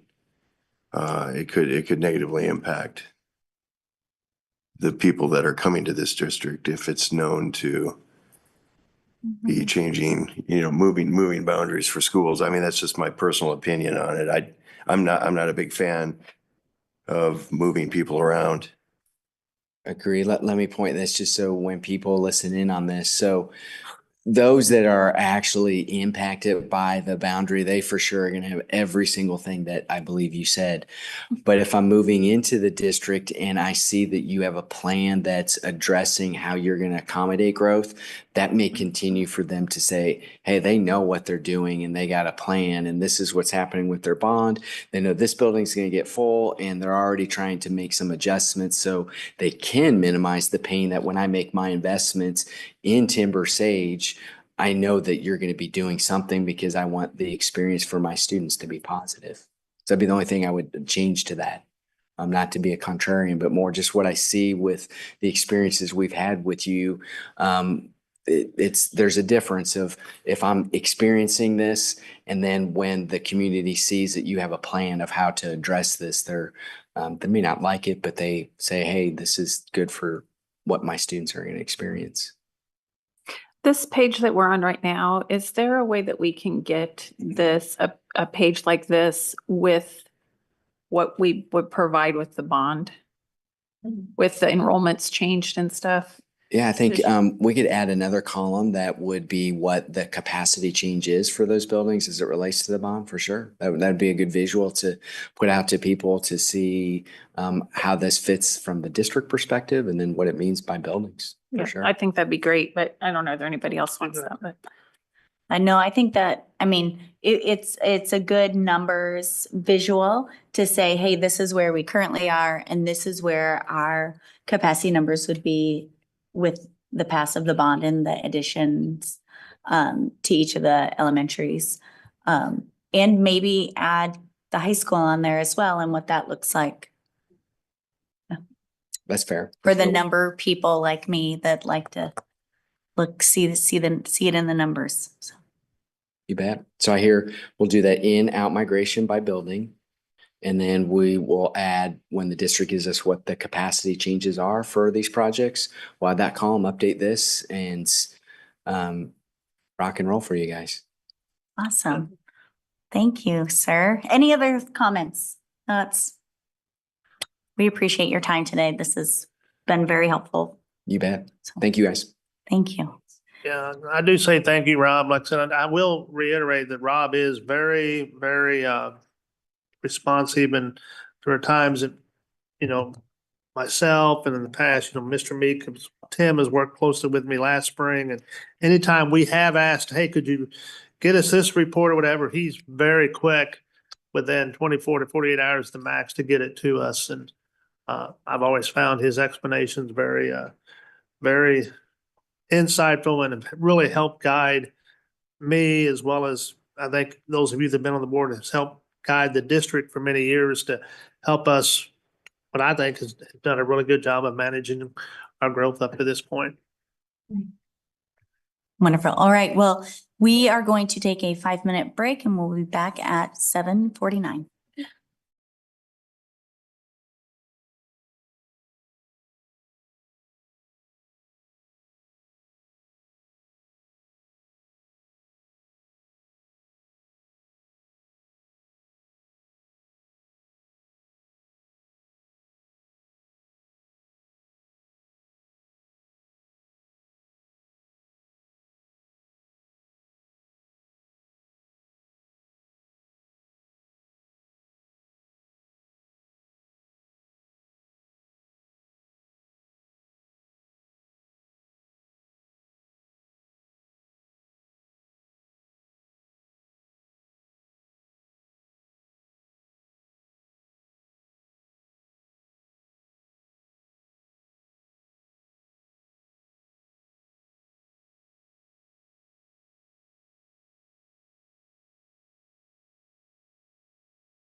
Back in session. And we're moving on to 8.04, school district safety strategies.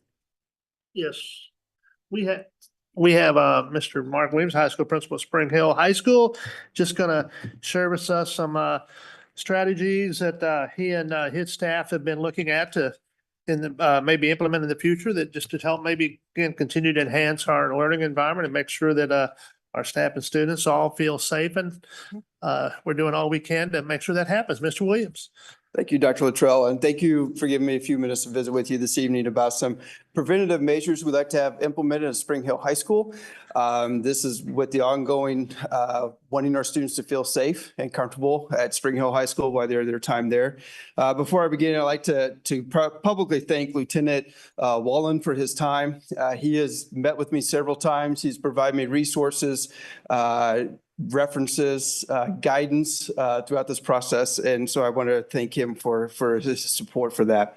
One that we're going to be doing is drug dogs. Working with the Johnson County Sheriff's Department, we'll be able to get utilize our drug dogs at Spring Hill High School. How that will look when we invite them into the building. We will place the students in what we call hold. So students will remain in the classroom during regular academic time, and teaching will continue to take place while we let the drug dogs walk around Spring Hill High School and sniff in the hallways and the restrooms and the locker rooms, and we'll go from there. The second is we have ordered and purchased some vape and sound detectors that will be installed within the restrooms and locker rooms at Spring Hill High School. We had received some outstanding information from this from other school districts that have installed, and we're excited about the possibilities they can help to assist with us. It does three main things. One, it will detect the change of air quality within the restroom. So that will be the vape detection. That will alert administration and SRO by a text message and an email. It will not go off in the restroom, so students will not know when it's triggered, but it will alert us time and location that it's been detected. It also has a sound, so if there's an increased volume in the restrooms, it will alert us a sound detection and with the location and the time, so we'll be able to monitor that a little bit closer. And it also has a tamper detection. So if it starts getting messed with, it will alert us as being tampered with location and sound. And probably what I'm really excited about, it has analytical data that can provide to us. It can forecast us our troubled times and troubled locations during the school day. So we're aware of some of the possibilities that could be coming down the line for that. So we are excited about those, and those have been ordered with that. We're also going to be doing some education drug awareness nights for parents and also for students. We just recently, through the Johnson County Mental Health, had a fentanyl awareness for parents. It was a Zoom meeting that we sent the link out and notified for that. We have been working with them, and they have a student presentation about fentanyl awareness. We have that scheduled for Friday, April the 12th. We will have our students in that. We will notify parents ahead of time. We'll give the parents an opportunity to opt their student out of this presentation, but they will be doing a presentation on Friday, April the 11th. That is our last day of state testing, and it'll be towards the end of the day for that.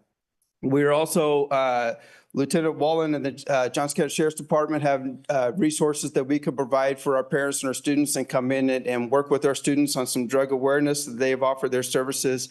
And also Kristen Feedback, CEO of Concare Mental Health, has also offered her services. Talking to the future administration of Spring Hill High School for next year, they will be implementing some of these on a quarterly basis throughout the year to make sure we're getting some of those educated with that.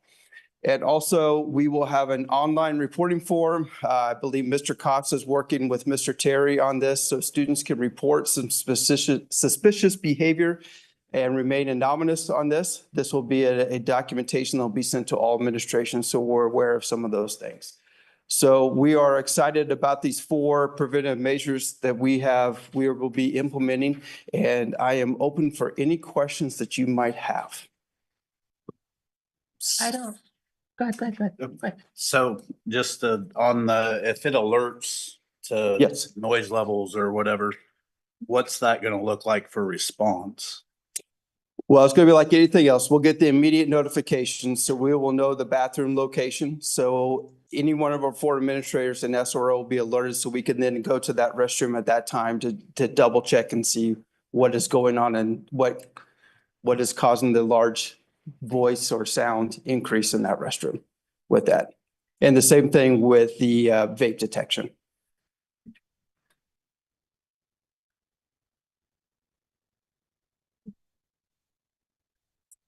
Just out of curiosity, what's the going consequences for vaping in high school?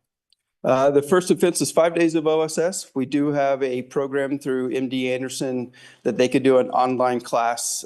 We get emailed a certificate of completion after that student has completed the class, and then we reduce it to 3 if that is done before the 3 days of OSS. The second offense, we're looking at 10 days OSS with a long-term suspension hearing. I'm really excited about this. I really appreciate you getting this in place as quickly as possible, because I think any locations we can take away is a good thing. Yes. I also know that as long as teenagers have been invented, they have been finding ways to do the things that we don't always want them to do. So I just hope that people hear what the school is trying to do and maybe start talking to their students and try to help, get in front of it even before it's becoming a detection at the school. Right. So. Any other thoughts? Well, thank you, Mr. Williams. I appreciate all your work in this. So Thank you. it really is exciting to see. Okay. Thank you. Thank you. Thank you.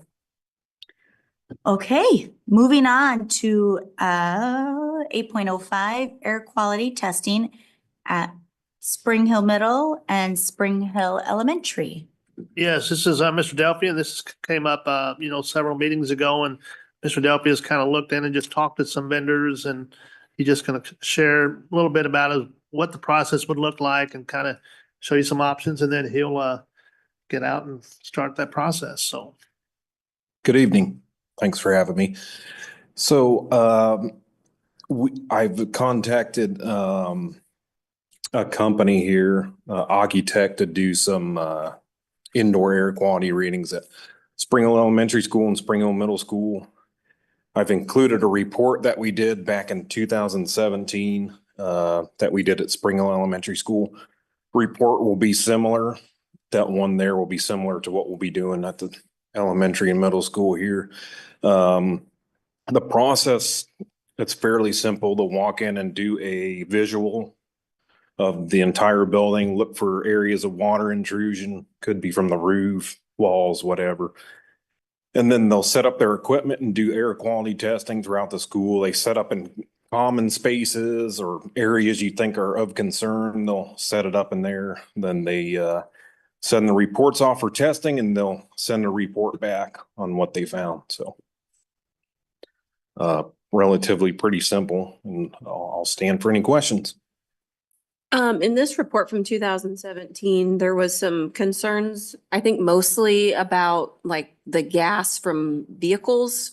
that were parked- VOCs. Yeah, VOCs. What was done to kind of mitigate that at that time?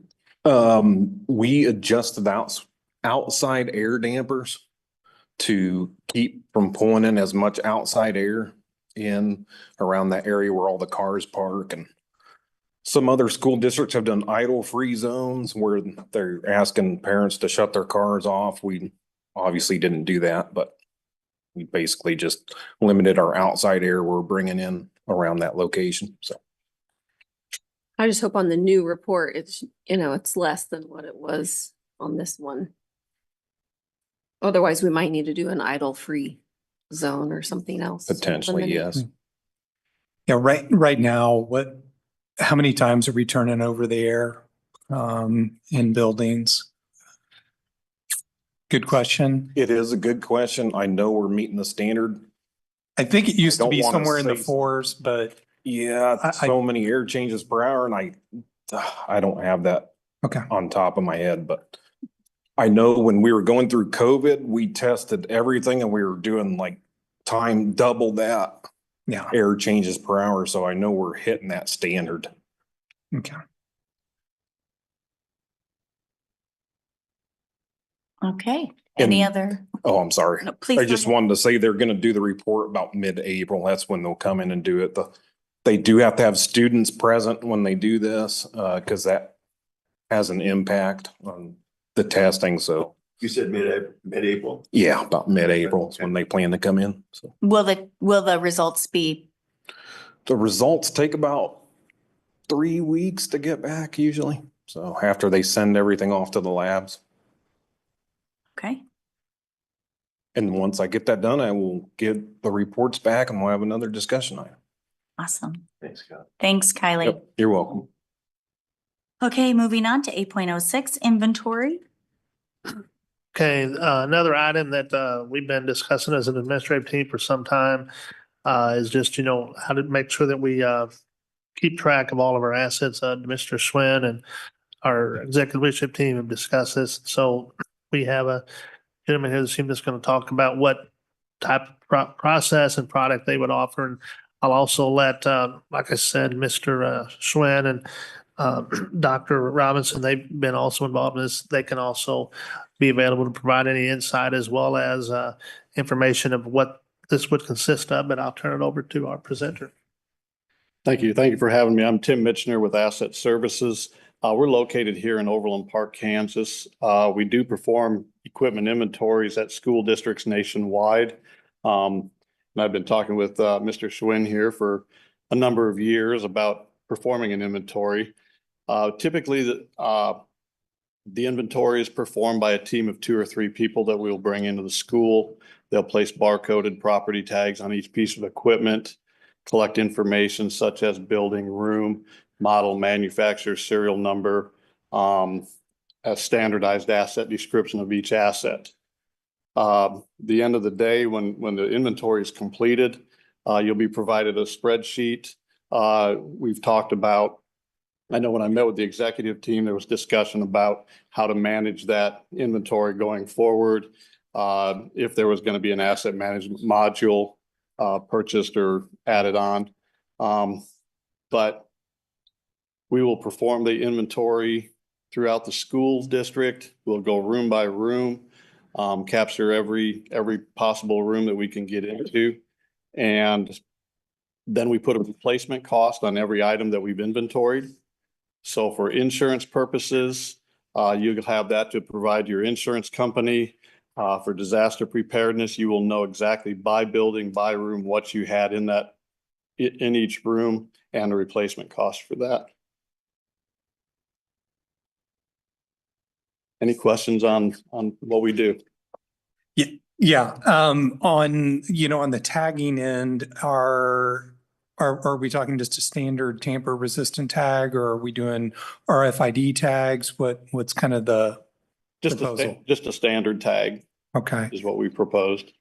RFID tags have become so cheap. I mean, what's the cost differential between regular tags and RFID tags? I mean, it depends on the manufacturer, but it could be, $1, for passive RFID tags, it could be $1 or, more per tag for each asset. Okay. All right. And I don't know if this is appropriate for you to answer, but maybe Mr. Terry. I know we already tagged some of our electronics and equipment now too, right? So now we're going to, and we, I would assume, maintain some semblance of control over that inventory. Now you're talking about a second tag, right? And so I'm just wondering. For the technology, we will scan your existing tags. You will so use the don't ones have we to- already have. Yeah, so we Okay. don't have to have 2 tags on each Okay. piece of equipment. We can scan those existing tags. And then for the equipment that has never been tagged, Yep. Kitchen equipment, anything like that, we'll put tags, new tags on those. Okay. Yeah, we don't want to double the tags up. We went to utilizing the serial number rather than adding a tag, since almost everything we have comes with a barcoded serial number. So we weren't adding an additional tag anyway, so Okay. it shouldn't be a big deal. Okay. Is there a threshold, like a cost threshold that you're looking at? You're not tagging everything we own, right? Right. So what we typically inventory is everything with an estimated original cost of $500 and greater. So I know most school districts have a capital threshold of $5,000, but nowadays with the technology and everything else involved in schools, it's a really good idea to get down to that $500 threshold for disaster preparedness, especially. We also cover what we call controlled items. So some of those items may fall below that 500, especially in the technology area. So Chromebooks, these monitors, things like that may fall below that 500. So we'll go down serialized items that, fall under that 500. We will still go down to that level. The other thing we'll do is we'll do group counts of high volume, low cost items. So student desks and chairs are a big ticket item, but we're not going to tag every individual desk and chair, but we will walk into a room. We'll identify what type of desk or what type of chairs, and there's a quantity of, say, 25 in that room. We will identify that. The only difference is in a report, it won't have a tag number in the asset number field. It'll just be a GRP and then a system generated asset number. But you'll also have the replacement cost for every one of those. So you will, for instance, like Olathe, Green Springs Elementary had a fire, a few years back, and like 5 classrooms were destroyed in a pod. They knew exactly the instant that happened that day, they had what was in each one of those 5 classrooms, and they already provided the insurance company with our report. So they knew exactly what they had in there. So that was going to be my question. Will this affect maybe positively our insurance underwriting for our commercial package or not? Or will we end up saying, oh my gosh, we have so much more stuff than what we ever thought we had before? Great question. I will ask our insurance agent and report back in 2 weeks when this comes up for possible action. It sure can't hurt. I don't know that it helps, but I'll definitely ask. Great question. Could you ask hypothetically, just in case it's going to really hurt us? Mr. Schwing, kind of on that same note, are you going to utilize this for your fixed asset listing? Will you decrease your threshold? Will it help in that arena? Well, we're not required to book fixed assets for our accounting or depreciate or do any of that because we're just cash basis accounting. So thankfully, whether or not we do an inventory doesn't play a whole big impact on me unless there's a catastrophe and we're having to replace things. Then it's going to be very beneficial if we have a list of everything that's in those rooms. Has there been a discussion on how we keep this up? If it's yearly, quarterly, and who we supply it to? I mean, that is a fantastic question. I don't know that we fully have vetted that yet, but we will.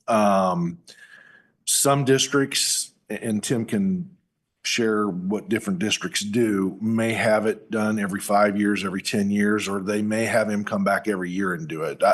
Can you share kind of what you've seen? I mean, every district, basically, they can create, their policy, how often they want us to come back, or if we ever come back. If they manage it well, then we may not have to ever come back. I will give some examples like Olathe, we do 1/3 of their schools every year. So they're basically on a 3-year rotation, but the 3-year rotation keeps steady budget item each year and it keeps the cost down. Chapman, Kansas, who lost all of their schools in one tragic event, we go there every single year since that tornado because they don't want to ever have that happen again where they had no idea what they had in the schools. So we go there every year. Shawnee Mission, we do the high schools and middle schools every 5 years. And we do the elementaries on another rotation of every. So it just depends on what the school wants to do and how well they maintain that list. who will hold this list? Will it be you, Doug, or will it be facilities or? That's a great question. With the, and I'm sure there's a lot, if there's any volunteers out in the audience, go ahead and raise your hand. Mr. Williams just volunteered. With the new positions, it doesn't necessarily need to be housed with the business office. I mean, there's nothing accounting wise that I have to do in the daily grind. So I think that's up for discussion too. Whose lap will it fall under for long-term maintenance? So. So yeah, as we go through this, I mean, it's not a cheap process. And but I think why I'm asking all these questions is it would be really great that we have this base now, and then we can kind of keep it up to whatever ourselves. Like, it's not something we need to invest $30,000 every year in if we have a really good plan. That's a lot of money for us not keeping track of our own stuff.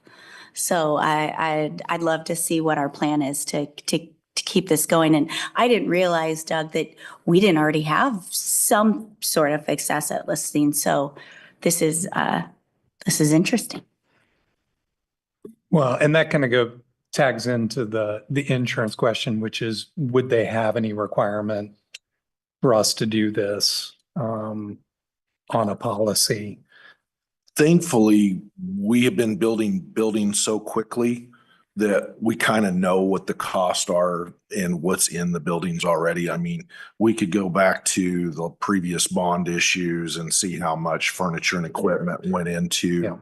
Dayton Creek would be real easy to go back and dig up and know how much is in there. And maybe the better question I'm really asking is how current does an inventory have to be before insurance will start giving us problems? Oh, is kind of a question to pose to them. Because kind of like the scenarios that we're talking about, it sounds like Shawnee Mission's comfortable with 5 years. Is their insurance company good with that? Because, I would hate to do this every 5 years and then have something catastrophic happen to the building and them go, I don't know. Yeah. And, short us because outfitting a building is ungodly expensive. Yep.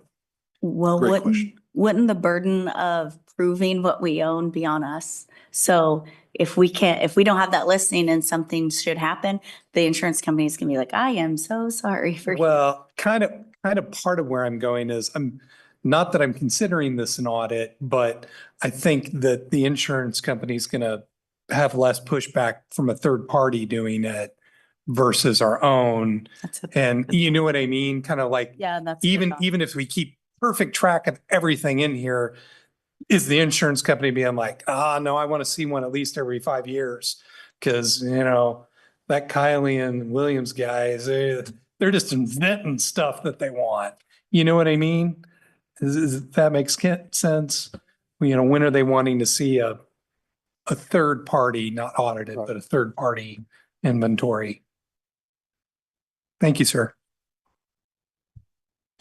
Well, and I'm just curious too, we're talking about learning centers, obviously, right? But the DAC and the ESC are included in that. Every building. Every building. I mean, we go out to the high. Every school. room. Yes, every room, every building. We'll go out to concession stands and look for refrigerators and Okay. popcorn machines, everything. So we'll walk into basically we take floor plans of every building. We mark off every room as we complete it, and we don't consider the building done till we've gone through every room on that floor plan and every outbuilding as well. And I think by default, you've answered my other question, because I know over at Spring Hill Elementary School, we basically have got like that auxiliary, the old gym, right? That's now storage. That'll be counted too, right? Okay. Absolutely. Yeah, any building or structure that's got assets owned by the district will be inventoried.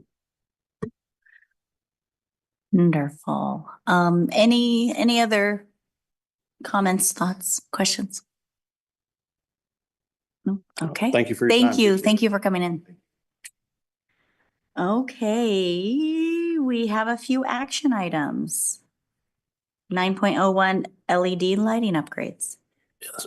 Mr. Delp is here. He's brought last month some summer projects, and one of those was lighting, and just got a couple recommendations tonight. Then they're ready for action.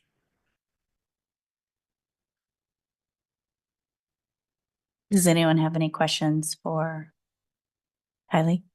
I just have some general comment because these are absolutely things that we need to do. But I just had one of these. These are bigger ticket items. And as we're looking at the summer project list, our summer project list is roughly $1.5 million worth of stuff to do. And, for me, I want to approve all of it. It all needs to be done, but I get nervous about the bond and approving 1.5 million in total. And should the unthinkable happen, we've got roofs and HVAC that have to be done. And so what are needs now in a failed bond would be wants in my book.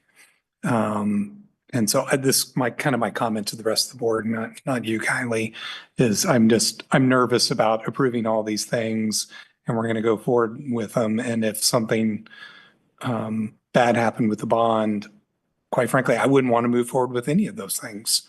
The roofs and the HVAC are my number one priority so. It's a really good point, John. And Kylie, the Evergy rebate, how long is that? What's the expiration or shelf life of that? We don't know.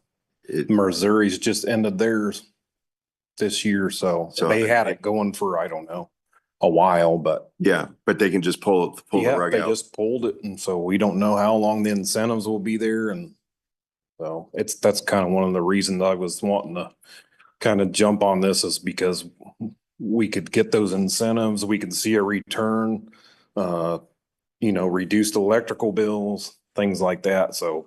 Well, and to that point, because that was one of the things that we talked about that was kind of a question, which is, do we have confirmation from the vendor? Because I presume the vendors is going to help us file for the money. That's part of their sales process. Yep. And if it's no longer funded, are they making up the difference? Or, Oh, absolutely. Yeah. Yeah, this is the bought cost. Yep. It's baked in. If they get shorted the money, that's their problem. That's what I was told, yes. Okay.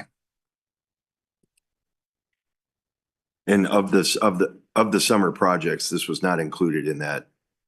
This is on top of that, right? This was included. No, I think this was included. This was in the 1.5 million? Yes, sir. Okay.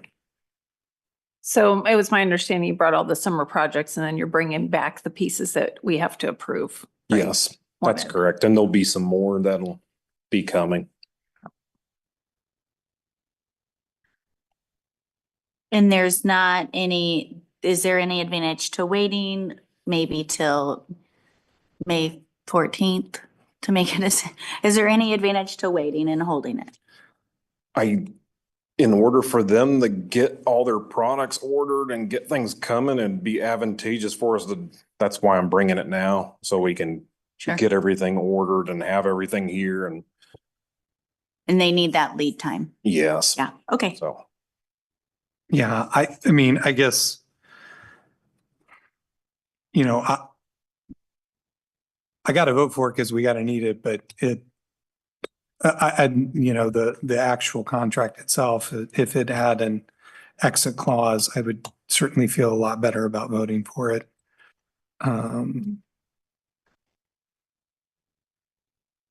So.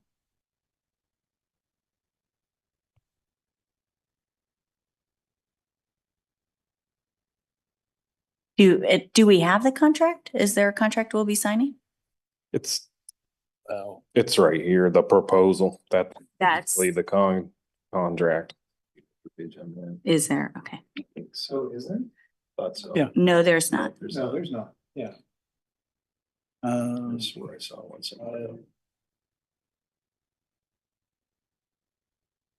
Maybe. No.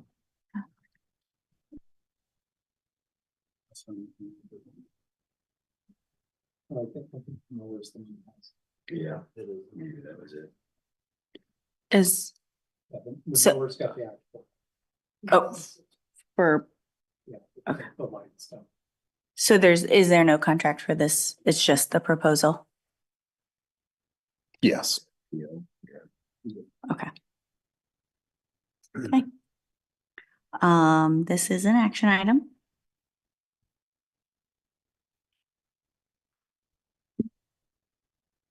I'll go ahead and move to approve it, just with the comment that if things go off the rails, I would love for people to look for the exits on these contracts and not execute on them. That's my feeling. So Madam President, I'll move for approval of, what was this, 9.01. Second. All right, there's a motion and a second. Any further discussion? Nicole, please take the vote. Mrs. Milius, Yes. Mr. Hull, Yes. Mrs. Baker, Yes. Mrs. Horn, Yes. Mr. Chitwood, Yes. Mrs. Mitchell, Yes. Mr. Ewing, Yes. approved. Thank you.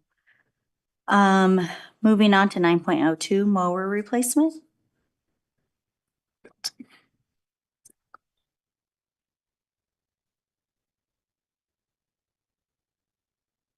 Are there any thoughts or comments on the mower replacement for Kylie? I just want, I said it in the agenda meeting, and I'll say it here. This is half the price of the cost of my first house. And it's a lawnmower. Yeah, but did your first house mow the lawn? Well, no, it did not. And it certainly didn't do it at 100 inches in one pass. So, And snow removal. right. And snow. Well, that was kind of my only question or comment was, is the follow-on, is there more equipment that you want to add on to this order for the snow removal? Are we expecting to see another? Yes, yeah, I don't really need it now since winter's pretty much over, but yes, it would be great if we could have the. And that's kind of my comment, which is we're going to order this and they're going to ship it and put it on the truck. Do we want the rest of the bells and whistles that go along with it that we're going to need anyway? And can we Well- negotiate a different pricing? Right? Are we saving money or are we spending money? We're doing both. No. There was more commentary to the rest of the board. Madam President, I move to approve agenda 9.01, so the heckling will get moved. Second. Okay. Motion second. Any other questions for this item? Okay, Nicole, please take the vote. Mr. Hull, Yes. Mrs. Baker, Yes. Mrs. Horn, Yes. Mr. Chitwood, Sure. Mrs. Yes. Mitchell, Yes. Mr. Ewing, Yes. Mrs. Milius, Yes. approved. Thank you. Thanks, Kylie. Okay, let's move on to 10.01 future discussion items. This seems to be getting smaller, which is exciting. Anything anyone would like to add?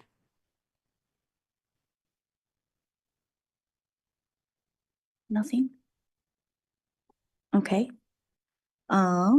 Anything anyone thinks we can remove? I feel like we can remove the report from administration on issues. I was going to just suggest that, but do we want to kind of keep that on there as a reminder to get a postmortem report after they've been installed? You know, after we've got some time and some record of their use. Could we decide what that timing looks like? Because I think before We'll put it back on there. We can just put it back on there later too. I mean, could we, what is our expectation? Because I feel like we've done that before and then it didn't come back as soon as our board wanted. So I think just communication on, like, do we want to see it in a year? Do we want to see it in 6 months? Do we want to see it at the end of the school year? That way our administration knows when and how to start reporting. So I was under the impression that they weren't sure the timing on when they're going to get everything. I agree with that. Yeah. So I'm not sure what. and I'm just thinking out loud here. In my mind, it would be after the end of the fall semester next year, in the next school year. Yeah. Would probably be the timing for a report. Yeah, I almost think that we could just put it on the board calendar That when we get to it December, next. exactly, John. Okay. Yeah, I think we can just go ahead and count on it. yeah, take it. I think that's great. Can we just make it an end of semester thing that we request, like every end of the semester? So twice a year, we would get this update, you know what I'm saying? And hopefully we see a downward trend. Exactly, right? yeah, or whatever new, because vaping wasn't an issue 10 years ago, right? Right. So whatever new issues cropping up, Yeah, not to be Great sad point. there, sorry, that was a little doom and gloom, but. yeah, that's Debbie a great. Downer. So what I hear is we can take it off here, but let's add on our on our annual calendar every, January and June? Yeah. To have an update from the prior semester from our administration on how our prevention and safety, how all that's going. Because I think it could cover quite a bit. Okay. Perfect. Okay, anything else we'd like to add or take off? No? Okay, moving on to the board work calendar. Let's see. I felt like we were semi on track. Let me open the other one up.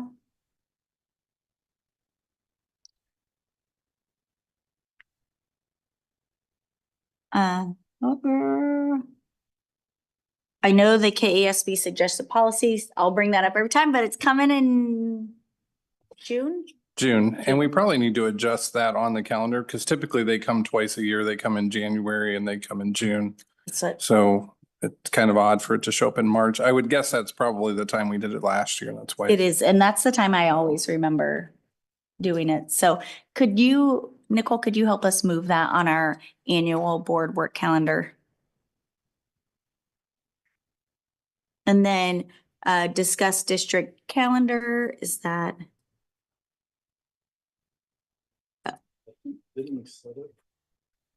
Yeah, I think that we even do one more year. Yes. We're always like 2 years. Yeah, we're gonna be convening soon on the that's why it says tentative for the 26, 27 school year. We hope to have that still this spring before the end of the school year. But we kind of were wanting to get through the winter, and we're probably gonna try to mirror what's already in place for next year so we can see how those changes go before we make too many new changes. So Okay. I think we look like we're on track. Other than that, okay, moving on to reports from board members. Anyone like to share? I did attend the soiree on Saturday night, and it was very nice. And I do think they raised a lot of money in a short amount of time. And it was I think a group of different people that engage in the other Education Foundation fundraisers. So I thought it was really great.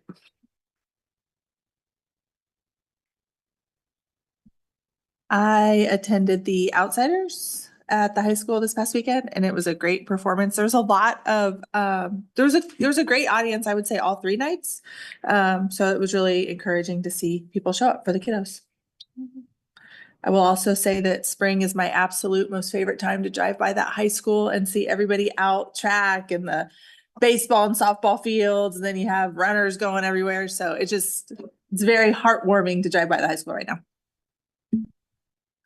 Wonderful. I spent the day in Topeka last week, one of the days last week, and got to sit in on the Senate Education Committee meeting where they passed the education budget out of committee, which was very exciting to see. Also watching one of our senators and reps fighting for full funding of SPED. So that was exciting to see that we do have some support from people that actually do represent our citizens and parents and voters in our area. Along with, I met with the head of KDOT and the Secretary of Transportation. Some really, really hard work is going into keeping our kids and people safe. So there could be some development with the 169 project. So I know that they do for lack of a better word, and the actual word they call it, a kind of a town hall. I'm not sure that they have a date set, but when that does, I'm hoping that we can put it out and get some people there to help support and I'm not exactly sure what to call it, but the upkeep of 169 in our area, getting stoplights and helping the traffic flow and keeping it safe and fixing some of the problems we're seeing. So keep your eyes and ears open for that. Anything else? Okay. Wonderful. Well, then let's keep moving on to the superintendent's report. Dr. Luttrell? Yes, a few items. As you know, their Building Opportunity Bond campaign is underway in terms of getting information out to our patrons so that they are informed. We have scheduled a couple of our town hall meetings as well as a couple Facebook Live sessions that are going to be coming up in a few weeks. Our first Facebook Live session, which will be getting that out, will be Tuesday, April the 1st. And no, that's not an April Fool's joke. And then the first town hall meeting will be Thursday, April the 3rd, and the location for that will be here at the District Administration Center. Be open to anybody that wants to come and become informed. There will also be an opportunity to ask questions, and then we'll repeat those same sessions again on April 22nd. Tuesday, we'll have a second town hall, followed by Thursday, April the 24th, with another Facebook Live session. Those times are all at 7 o'clock. As President Melia said, the legislature is still in session. They're getting close to wrapping up, the education budget. There's still some areas that they're trying to work out between the two chambers. What's going to happen, I don't know. I know as of this early afternoon, the additional funding for special education continues to be kind of a hold your breath frustration point, as the latest version that got approved last week from one of the chambers did not allocate any new funds in the area of special ed for fiscal year 26, which again, basically is going to send us backwards even though they improved it this year without keeping it up to get to that eventual 92.5%. They had last year like a 3-year plan to get to that. They don't put any new money into that. They're just going to, again, slowly take us back as like one step forward, then take 2 steps back, but it's not through yet. We'll see what happens. As President Melia said, I do know that we do have legislators within Johnson County that are pushing to see some movement there. If you recall, the Governor Kelly in her initial budget proposed 30 million. The House dropped it to 10 million. And then now what's coming out is they've even taken out the 10 million. So, but again, it's not dead. Hopefully we'll know more as the week, but it is one to continue following. I know that Mr. Swin will tell you this, but just to give you an idea, and this is probably another work session at some point, but when we talk about fully funding special education, because it is a federal mandate and we have to do it. So even though it's unfunded, our Spring Hill schools, much like other school districts, we every year easily backfill to make up for that lack of mandate that the Fed should be doing or the state should be doing of our own local monies, and that went down easily between $1.5 million, if not more, much more than that, which is the equivalent of 3 mills, when you look at it that way. So again, that's why it is so important. Plus, they're very valuable services. So we'll keep following that. And then even though we've had a rough winter and I'm ready for spring, our spring break for students will begin on Monday, the 17th, and we'll go through Monday, March 24th with the regular school schedule for students resuming on Tuesday, March the 25th. So spring's just around the corner. After the winter we've had, it's very welcome. That's my superintendent's report. Thank you, Dr. Luttrell. Okay, we are in need of an executive session.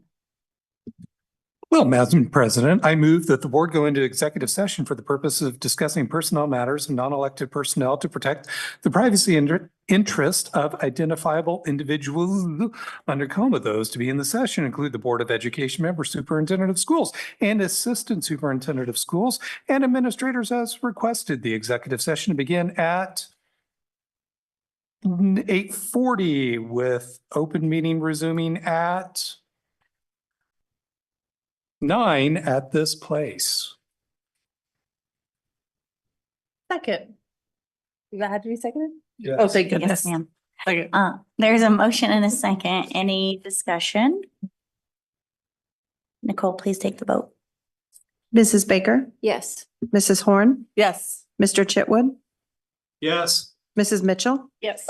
Mr. Ewing, Yes. Mrs. Milius, Yes. Mr. Hall, Yes. approved.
We are back in session and we have a few action items.